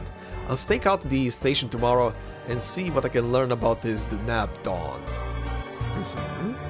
Date redacted. Did we just hit the jackpot? Officer Piros from the Nika checkpoint invited us to talk. Guess our covert investigation wasn't so covert after all. Or maybe the man's just sharp as hell. After getting the invite, first thing I did was review our recent operation. I wouldn't say flawless, but definitely clean. In the formal report, maybe I'll write that we intentionally leaked intel to lure him in. Depends on how it plays out. Anyway, is it trap or cooperation? We'll only know once we go. Damn, I'm actually nervous. But the invite was polite, and honestly, our investigation has been stalling. So yeah, let's go. I'm a proud member of Squad 77. My work is just as good as Semmelweis's. I'm just terrible at paperwork. Date redacted. Warehouse address redacted. Redacted stench. Heavy blood. Redacted. Invited by Officer Piros of Nika checkpoint. We redacted him. Redacted. He's behind me. He's searching. Redacted. This crate is a terrible hiding spot. Redacted. Okay, I think the redactions, at least in this final part, are not... No, they're too neat. They're definitely intentional redactions. I was thinking that maybe these last couple of spots were not redactions, but maybe just the ink smearing because of moisture, blood, and stuff like that. Anyway, okay. Yikes, his final moments were terrible. Oh god. Alright. Last two things. Comes the dawning light. Okay, get up, the bloody night is over. Oh wait, this is a battle stage. Okay, so... Interesting. I thought we were done with battle stages. How much farther do we need to go? I'm feeling a little dizzy. Not long now. The border's just on the other side of the mountain. We'll be there soon. Then, we'll cross the lake to Miss Valentina's castle. And she'll cure you. She'll make things right. Oh! I clicked by instinct immediately when the sentence was over. Oh, they were going to Valentina's. Oh! This is what probably sets... maybe Aima is gonna say the name Valentina to her. Oh, okay, hold on, let's go.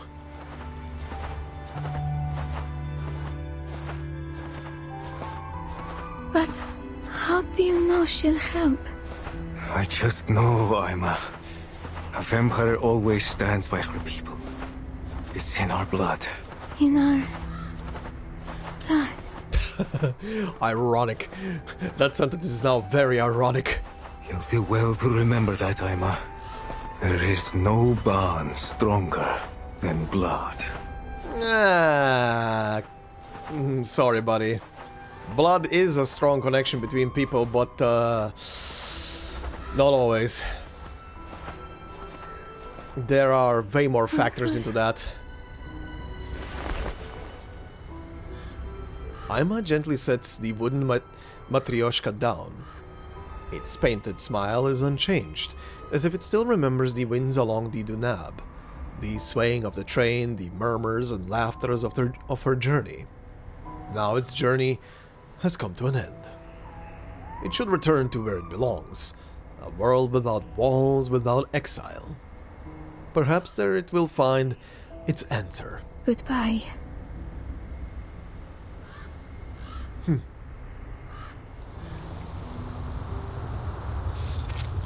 Okay, so the Matryoshka dolls were just...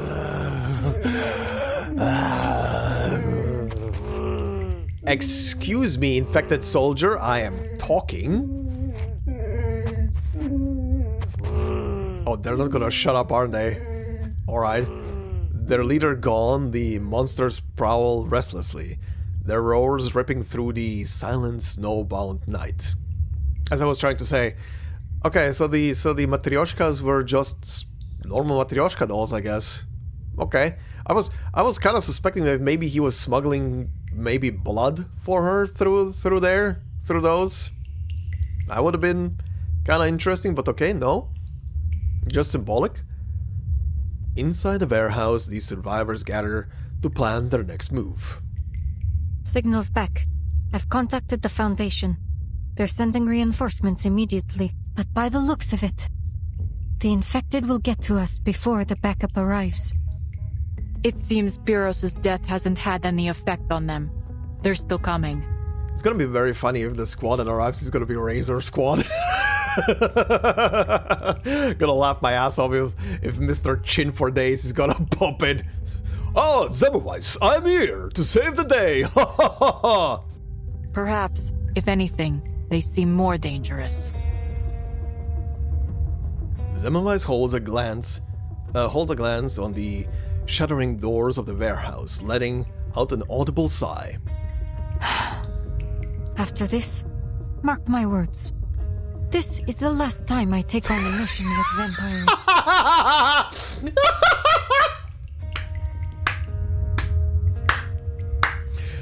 No. No. This is the funniest sentence in this whole story. Period. Someone wrote this intentionally, and I applaud them. Watching the situation unfold, Yakov looks down at the weapon in his hands, frowning. We're running out of bullets. What do we do? Just smack them with the weapons. We have to take them down. All at once. All at once? How? Draw them into a room and leave the rest to those. She points toward a number of heavy crates bearing an ominous marking. Flammable. Oh! I noticed them when we entered too. Explosives, I presume. Yes. Pyrrhus mentioned having seized them from a militia camp. Sounds like a plan. But How do we draw them close enough? I'm gonna take a wild guess, and Rubuska is gonna do it. I mean, her ult is literally like a paid Piper homage. This isn't a plan. This is madness. Do you seriously believe they'll simply saunter into a building as if it were some kind of concert? I will give this old lady props. Again, despite the fact that she's a bit of an ass, she does have conviction and she does have some moxie behind her. Respect. She's literally here in this room. Concert. That's it! We'll play music! Lucky for us, I always carry my caval with me. Oh boy, the kids are gonna do a concert. Her ruby eyes sparkle with sudden inspiration as she lifts her flute. In the old stories, when the infected go loopy like this, they're easily attracted to loud noises. Alright. And my caval, well, let's just say, if you've got ears, you'll hear it. Okay. That matches with documentation I've read in the Foundation archives. A feasible solution, but that would make you the bait. Are you certain you can do it? Rubuska grips her flute with determination. Of course. We can't. She's just a child. Don't go, Rubuska. We nearly lost you once already. She'll be fine. She squeezes her doll. Don't worry. I can handle it. I run fast. Those infected won't get close. Besides, me and my caval can control shadows. I'll make a whole bunch of them as a distraction. See? Tell me, who else could pull that off? One by one, the others shake their heads. Worry and refusal are written across every face, save one. You're not afraid? I'd be lying if I said no. But I'm Rubuska, the all-powerful, the deathless. And you're all counting on me. Corvus nods, offering her a knowing smile. Then go. I believe in you, old pal. See you when this is all over. Very cute. Very cute. She straightens her back and salutes clumsily. Corvus pretends not to see, merrily turning away and waving to the others. The rest of you, come with me. Time to set the trap. There is no room for failure. Oh boy. Into battle? Oh, not yet. Border checkpoint. Snow still falls.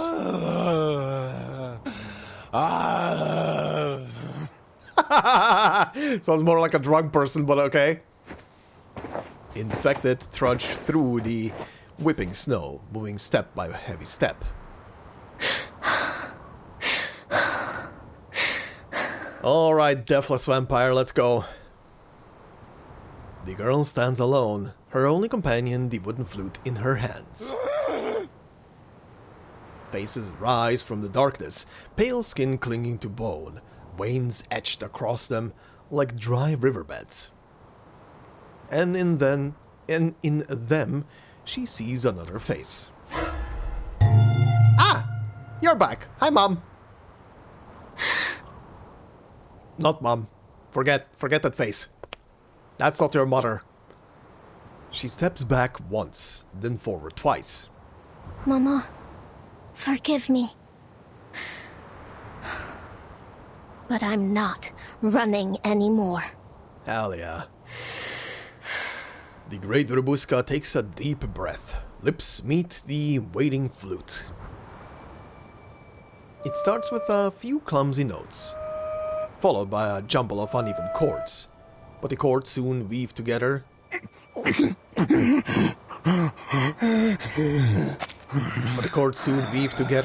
the melody resonates up through the biting cold. It is a soft, lonesome tune, one that once carried her through battlefields that had gone quiet, graveyards and mountains. We're gonna get a song here at the end? Oh! Through long years, she was the... Oh. Back then, all she was... I'm not gonna be able to read that. Before stands the forefather of young Rubuska, Dracula the Impaler. And I, her noble grandfather, the glorious first Duke of Argesh. This is funny. And I. That lineage, growing ever more tangled, became her closest companion. When she chose to, she realized just how far she has wandered. Mama! Oh, they're gonna show the mother? Well, sorta. You've come so far, my Buska. Oh. Yes, I have. I crossed the Rila Mountains, waded through the Struma River, and traveled along the Danube. Oh. Oh, I even rode a train. You sound happy, my dear girl. Happy?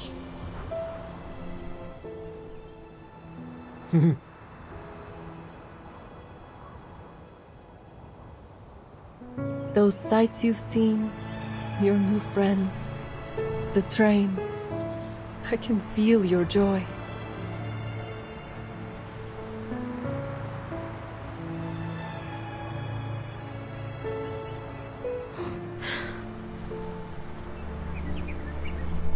The fainting flutes descend, the last note.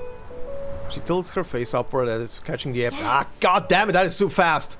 I am happy. Aww. Happier than I've been in a long time, Mama. Aww. She found friends. She's done it. The infected are swarming together. Okay, again. Please. This freaking text. This freaking text. Anyway, where were we? Where did it start skipping? Around here. It is a soft, lonesome tune, one that once carried her through battlefields that had gone quiet, graveyards and mountains. Through long years, she was the melody's only listener. Back then, all she saw was silence stretching to the horizon and futures unseen. So she recited tale after tale of vampires. And then the acting starts. That lineage, growing even more tangled, became her closest companion on the road. When she comes to, she realizes just how far she has wandered. Alright, then the conversation with Mom.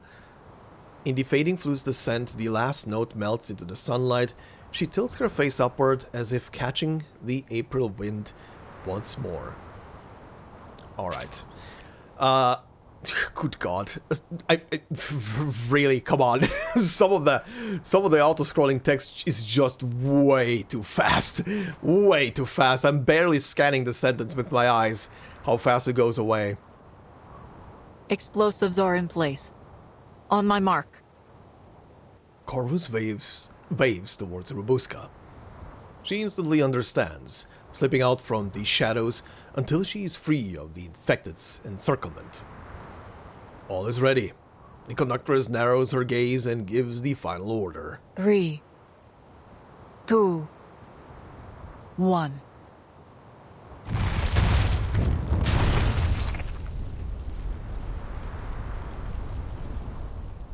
Time for a campfire.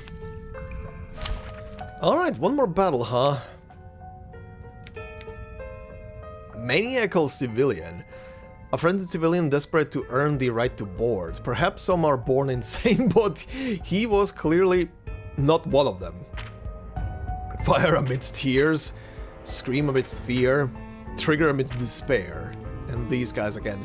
Huh, the achievements only had stage 19 and I think one of you said as well that 19 is the last battle stage as well in the comments of the last episode. Okay, there is one more, I guess. Not like it matters, I'm just surprised. This is no time to get sloppy. There's one batch more. We need to take care of them. Back. I'll go right to force them into the center. Then you leave the south corner to us. We ain't letting them escape. Good. Take up your weapons, soldiers. Prepare to engage. I'm sorry for all the times that I've skipped some random one of these. Not my intention. I was not expecting it, honestly. Alright. Sensing their thoughts, the enemies of peace shall be stamped out. That's it. It's over. Yep, it's over. We did it! My goodness, it was like a dream. A very bad dream for the most part. Well fought, soldiers. Aww. Yeah! Vampires don't just thirst for blood, we crave victory too. Actually, very poetic to get you on the last victory screen if this is truly the last one.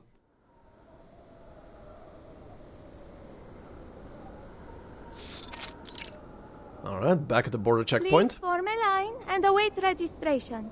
No. The train will leave at dawn, so please make good use of your time. Order is at last restored. The conductor remains behind, watching the snowy way station and the wreckage left by the blast.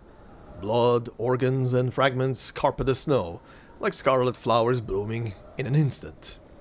Peter's corpse is brought forth, laid at the center of the bloom. His hollow eyes stare into the void. This chill in the air. The last time I felt the cold like this was in Stranja. I thought it would be the end of me. We were hiding out in the mountains. Every gust of wind felt like icy teeth biting into us. Snowflakes land in her palm.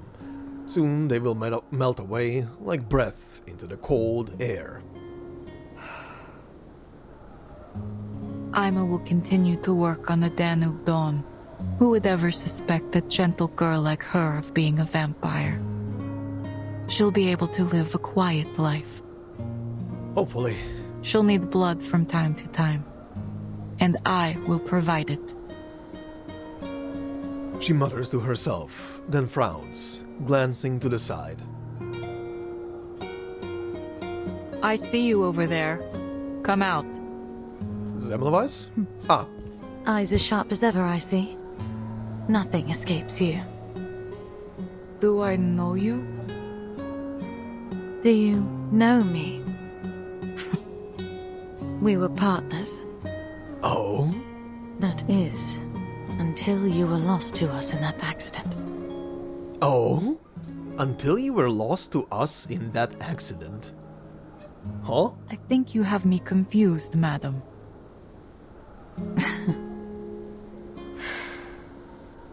She sighs deeply. Huh. Was Chorus one of the Utu staff? Indeed. How unfortunate that the similarities only go skin deep. Huh, okay, maybe...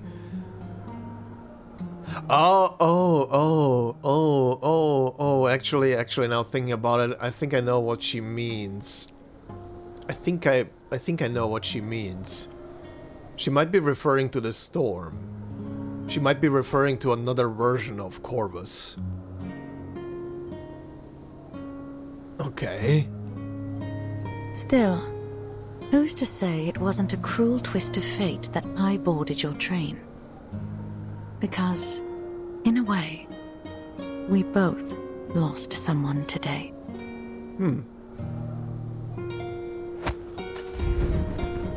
She takes the torch from the conductress's hand, lights it, and casts it on the scattered flesh before them. The flames rise with a low and crisp murmur. The two stand together speechless for a time, until the first light of dawn spills across the ground.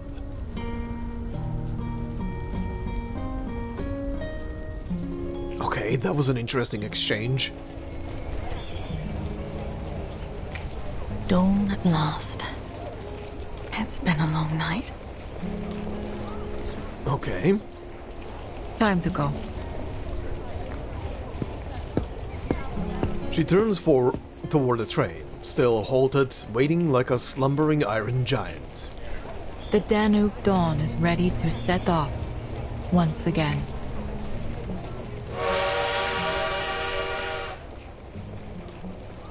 The horror night is over.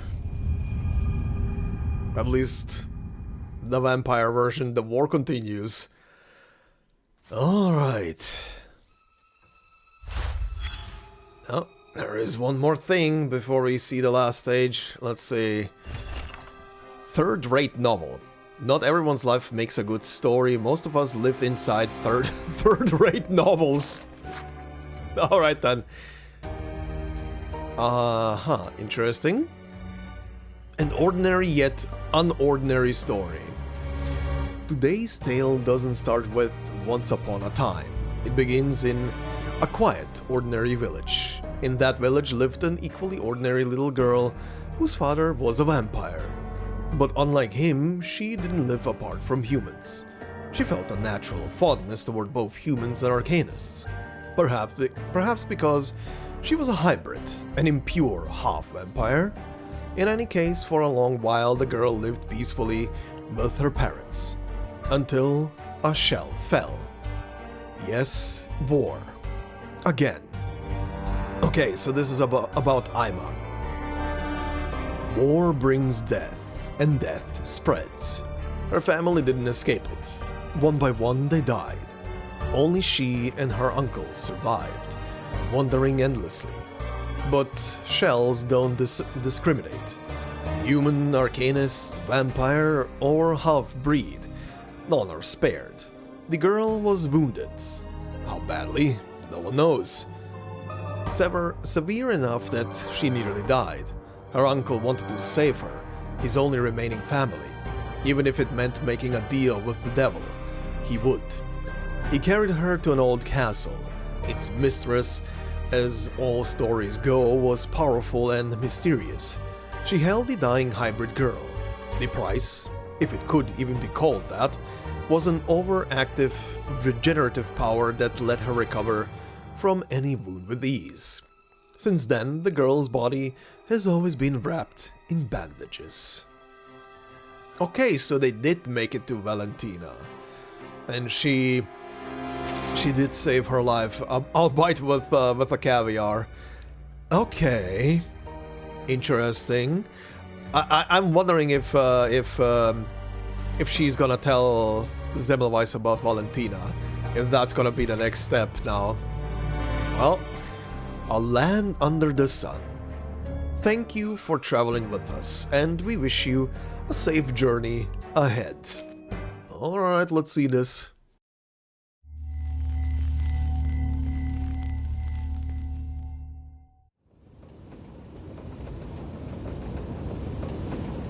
The bloody night is over. The train pushes west, weaving across snowy fields as it follows the path of the Danube. Only when they spy the... okay. Is this in... oh, this is in Hungarian, probably. I am not versed how any Hungarian goes. Chani? I guess? Chain bridge shimmering over the river do they realize their ordeal is over. Budapest! Okay, yeah, it's in Hungary.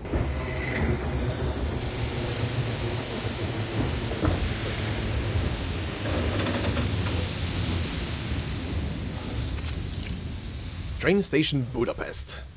We are now arriving at Budapest Keleti station. Please gather your belongings and form an orderly line.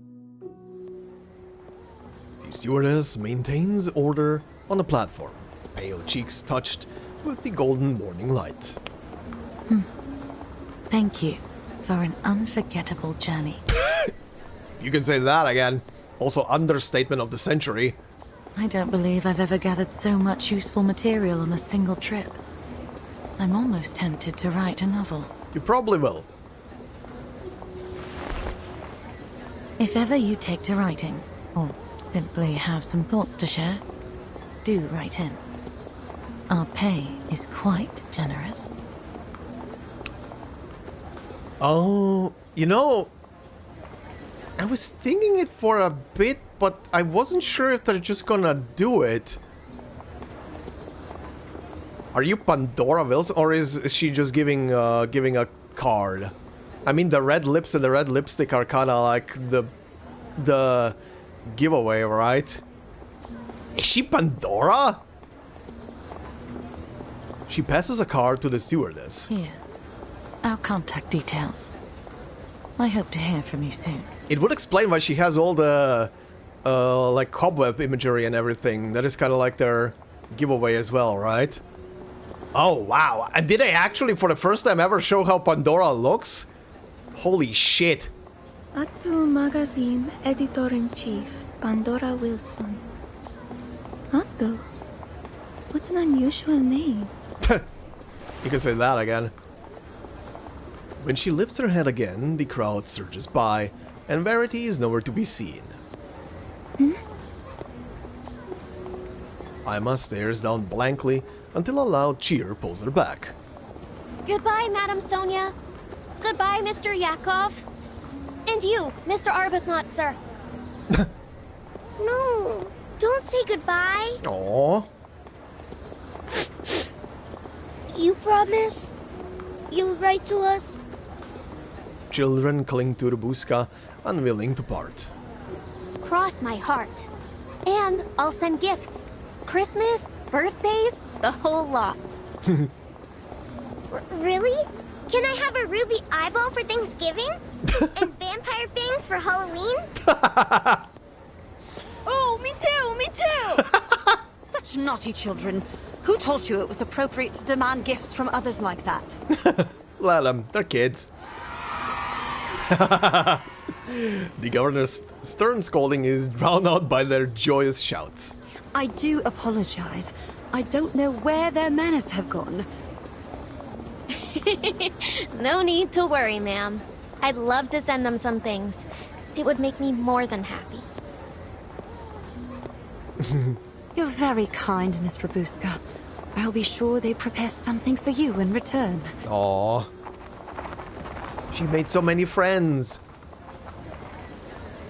Bidding farewell to the chattering children, Rubuska lets out a long-held breath. Right. Now I really need to work hard. Ruby eyes and fangs don't pay for themselves. That's your problem? I may have some errands from the Foundation that would suit you, if you're willing. You can also live in a suitcase. I won't say they'll be easy, but they pay well. You mean it? Of course. Now that the three of you are registered with the Foundation, you're free to lead your lives as you wish. 3? Oh, Ima is also registered. That includes deciding who you'll work for. Is that all? Your procedures were quicker than I expected. Yeah, don't worry. We shake hands and throw you into a suitcase. It's fine. For a moment, I thought you'd take us away to the Foundation and lock us up. If I place a lock on the suitcase... I admit I did toss the idea around. Shut up, Zemmelweis. Huh? Shut up, Zemmelweis. But after a thorough investigation, I regret to say... She blinks with the flash of a secret smile. That our intelligence was faulty. There are no vampires aboard the Danube Dawn. It's safe to dismiss the reports as no more than a rumor. Oh, real funny, boss. You nearly gave me a heart attack. The girl's laughter drifts up, then scatters into the tide of people. Right then. It looks like my mission ends here. Where are you headed next? To the city, Istanbul.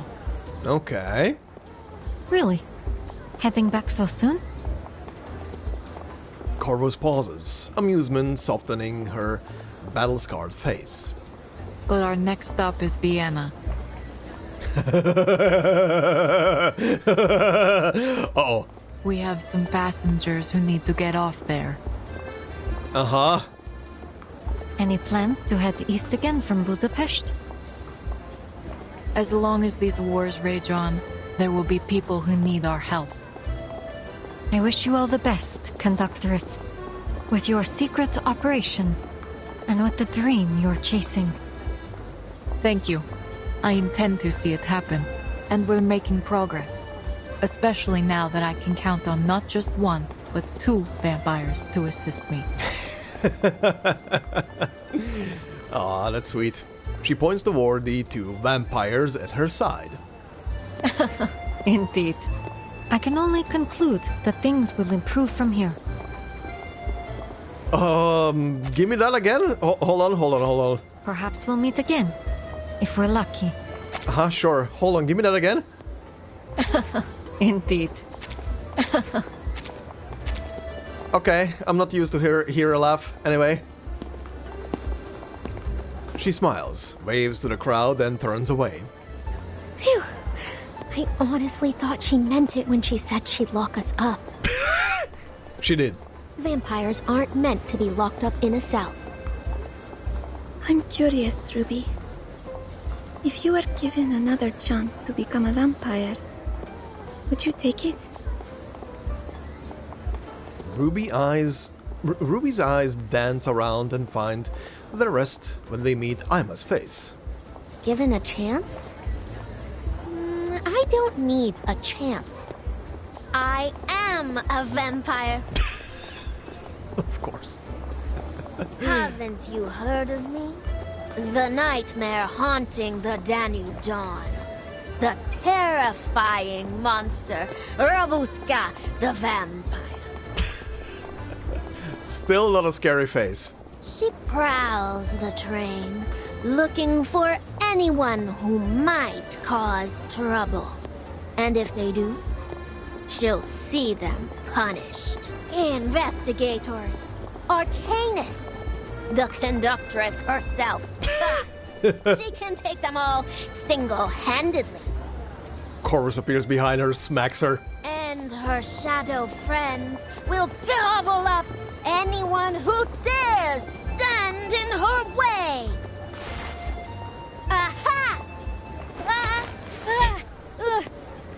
Aha! Single-handedly, you say? Literally what I was joking about.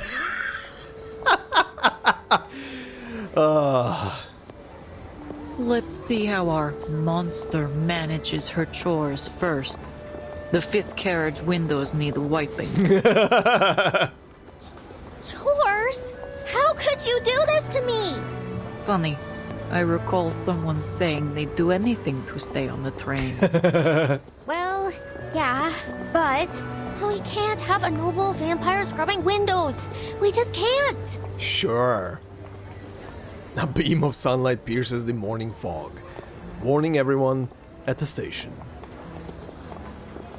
Bathed in gold, the conductress's scarred features soften. Aww. Jokes aside, I must be clear. Working on the Danube Dawn is no easy task. That is so cute. You will learn the service manual by heart. And I will be testing you, so you'd better start reading. The station bustles. Soon to be passengers rush past, oblivious to the small exchange. After a night steeped in death and violence, the conductress and her crew brace themselves for a renewed journey. Still they dream of these days painted gold by the morning sun.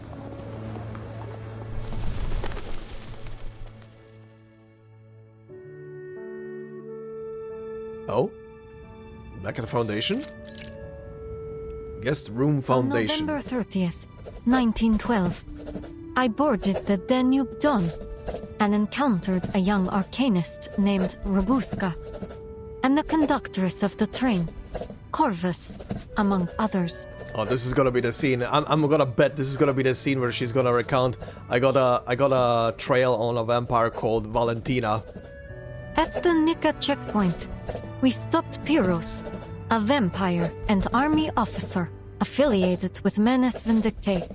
and foiled his scheme to infect the greater population, after which the train successfully entered the territory of Austria-Hungary. Vampire. She stops writing, staring at the report before her. Half-truths have become a specialty of hers. It hardly counts as forging reports if I simply leave out a few details. I mean... All that I've written is true. It just didn't occur to me to include some minor details. Fuck's sake. Miss Semmelweis. No need to worry. I'll turn in the report by the end of the day. Oh, I'm not here for the report. Hmm? Our office in Vienna received a gift. They were asked to pass it along to you. Ah. The young clerk leaves a small gift box by the door and slips away. A gift? Could it be... She slices the letter open with her fingernail. Aha. The scroll is uneven, the corner stained with 2 thick drops of blood like a back seal. Dear Miss Semmelweis of the St. Pavlov Foundation. Oh, it's from Rubuska? Okay. Then her eyes fall on the illustrious, overlong, and entirely playful signature. The youngest descendant of Arnold V, Voivoda of Wallachia, true heir of Savonovich, first Duke of Argesh, rightful lady of Castle Argesh, daughter of Arnold VI. Fuck's sake. Rubuska, that's half the letter already. And the bravest vampire of the century, Rubuska, sends her regards. Okay. Anything else? No? Okay. Okay. I'm still guessing that has to be the thing that sets her towards towards Vienna and where we go from there, right? What is this? Echoes of the wind. Countless threads shake with the wind both within and beyond the net. Ha. Open the letter. Let's see. To the Utu editorial team. Dear colleagues, regarding Corvus, the conductress of the Danube Dawn. As you all know, she was once one of us and my most trusted partner. Thus, for personal reasons, as well as curiosity, I have attempted to glimpse traces of the partner I once knew. I must admit, she's changed. There is barely a trace of the person I remember. The glimmer in her eyes remains, yes, but where that gaze now falls no longer has anything to do with me. Still, in a way, our destinations aren't all too different. For that reason, I still cherish this brief journey we now share. As for Miss Pandora Wilson, it's been some time since she vanished.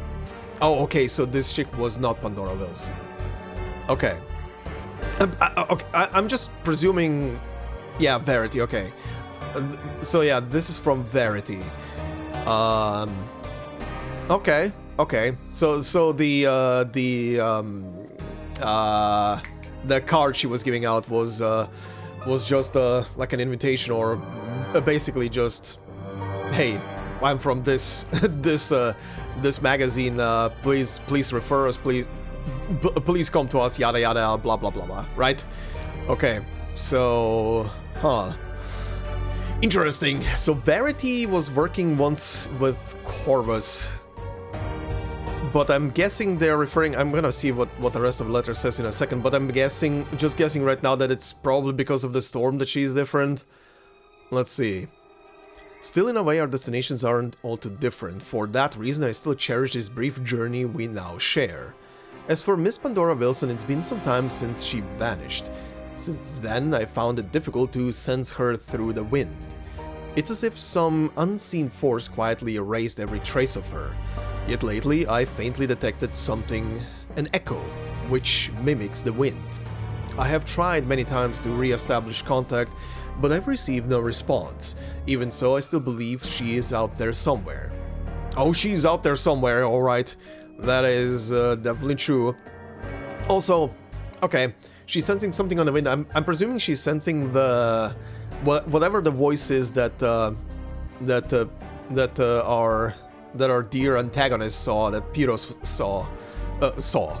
heard on the wind. Someone is mimicking Pandora's shtick.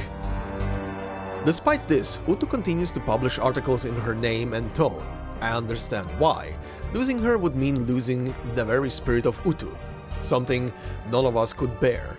That is why I took it upon myself to handle external correspondence under her name.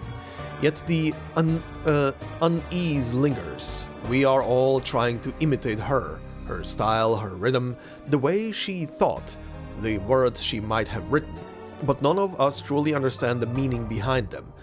For me, this imitation is like calling out a name in the dark, over and over again, knowing it will never answer back.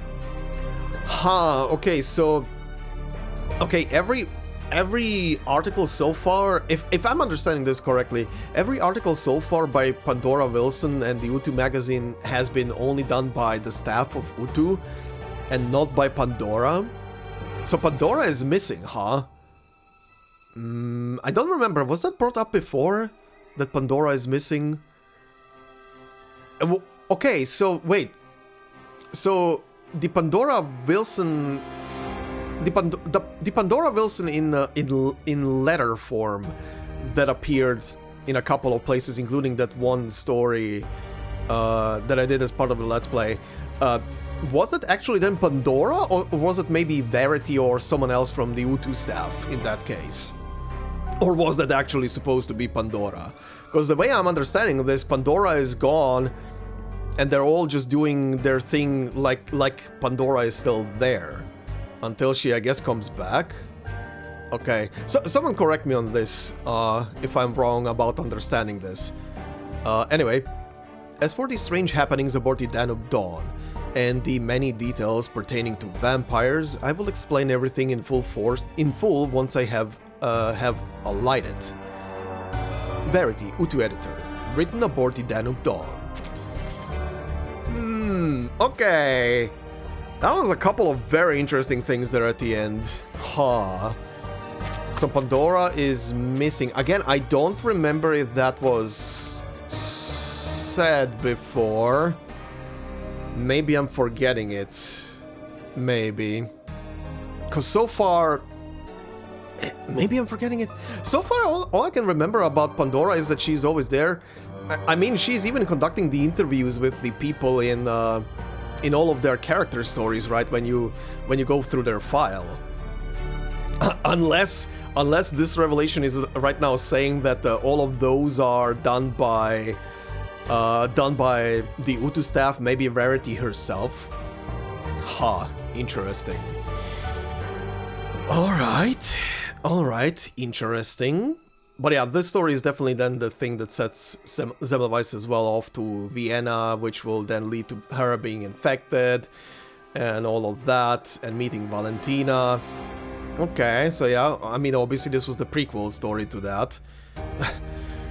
Alright, interesting. They didn't explain, I'm gonna wait to see if Rubuska's character story that we're gonna be covering next, if this is gonna tell something about her her eyes and stuff like that, because right now the only thing I have to go by is the little red ruby things or whatever the hell she's carrying with her that might be causing her eyes to go this specific color. I also saw someone brought it up in the comments of the previous episode that is kind of like a speculation right now, or rather they were reminding me of the red ampoule or whatever the hell it was that she had with her. That might be just something that colors her eyes red. Okay, interesting. Very interesting.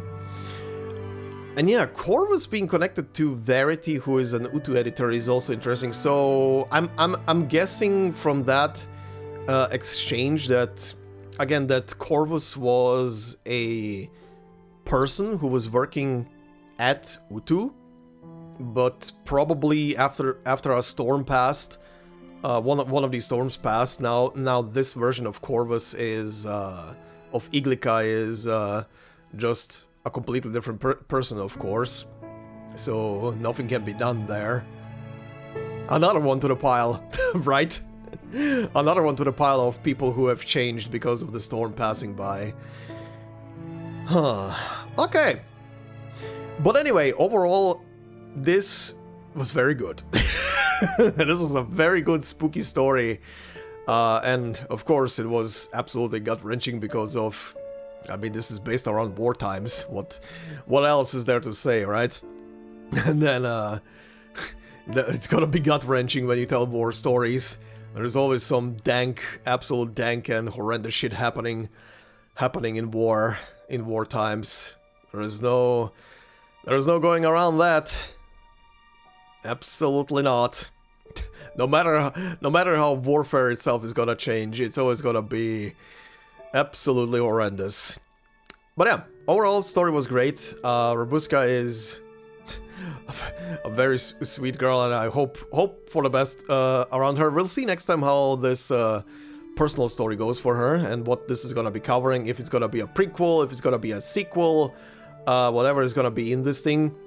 Of course, considering I have the character, we're gonna be doing the whole character file read-through and voice files and everything. We'll see what's written in there. I think she's currently on like 100% setting, so most of her file should be... Oh, sorry, not on 100%, on like 60-70% setting, so most of her file should be unlocked. So I won't have to dig around wikis too much to get the full picture. But yeah, anyway, that will be for next time. For now, all I can say is, once again, the story was great, entertaining, gut-wrenching. The reveals were great as well, like the whole misleading of Rubuska being a vampire from the start was also great. I can only applaud him for that. Like, again, I didn't obviously look through promotional material for this thing. I'm waiting for finishing the character stories before I'm gonna be watching the trailers. So I was not aware of any of that. But yeah. Good on them for the whole misleading thing of making everybody believe that Rubuska is an actual vampire. Good shit, because the reveal was definitely great. That was definitely a great reveal and a little twist. And the Aima thing was also pretty good. I was honestly suspecting Aima to be potentially turning into some kind of weird amalgamation with the train and that is gonna be like the end boss that we're gonna have to fight, but I'm happy that she turned out to be just as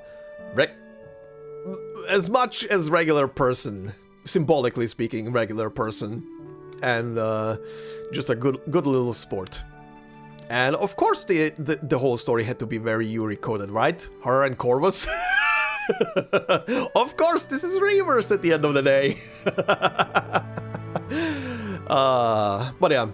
We have a happy ending for everybody, and that's probably the most important part here. Despite everything that happened tonight, so many people got absolutely slaughtered by that. And yeah, next time we'll see what Rubuska's story is gonna be about. But for now, thank you guys very much for watching. Hopefully you enjoyed. Considering also this episode is gonna be coming up on I believe on Christmas. Merry Christmas, or if you're not celebrating, Happy Holidays! Yeah, but look, at least the story ended in a happy ending, so good Christmas episode. Good episode to have on Christmas out. Holy shit.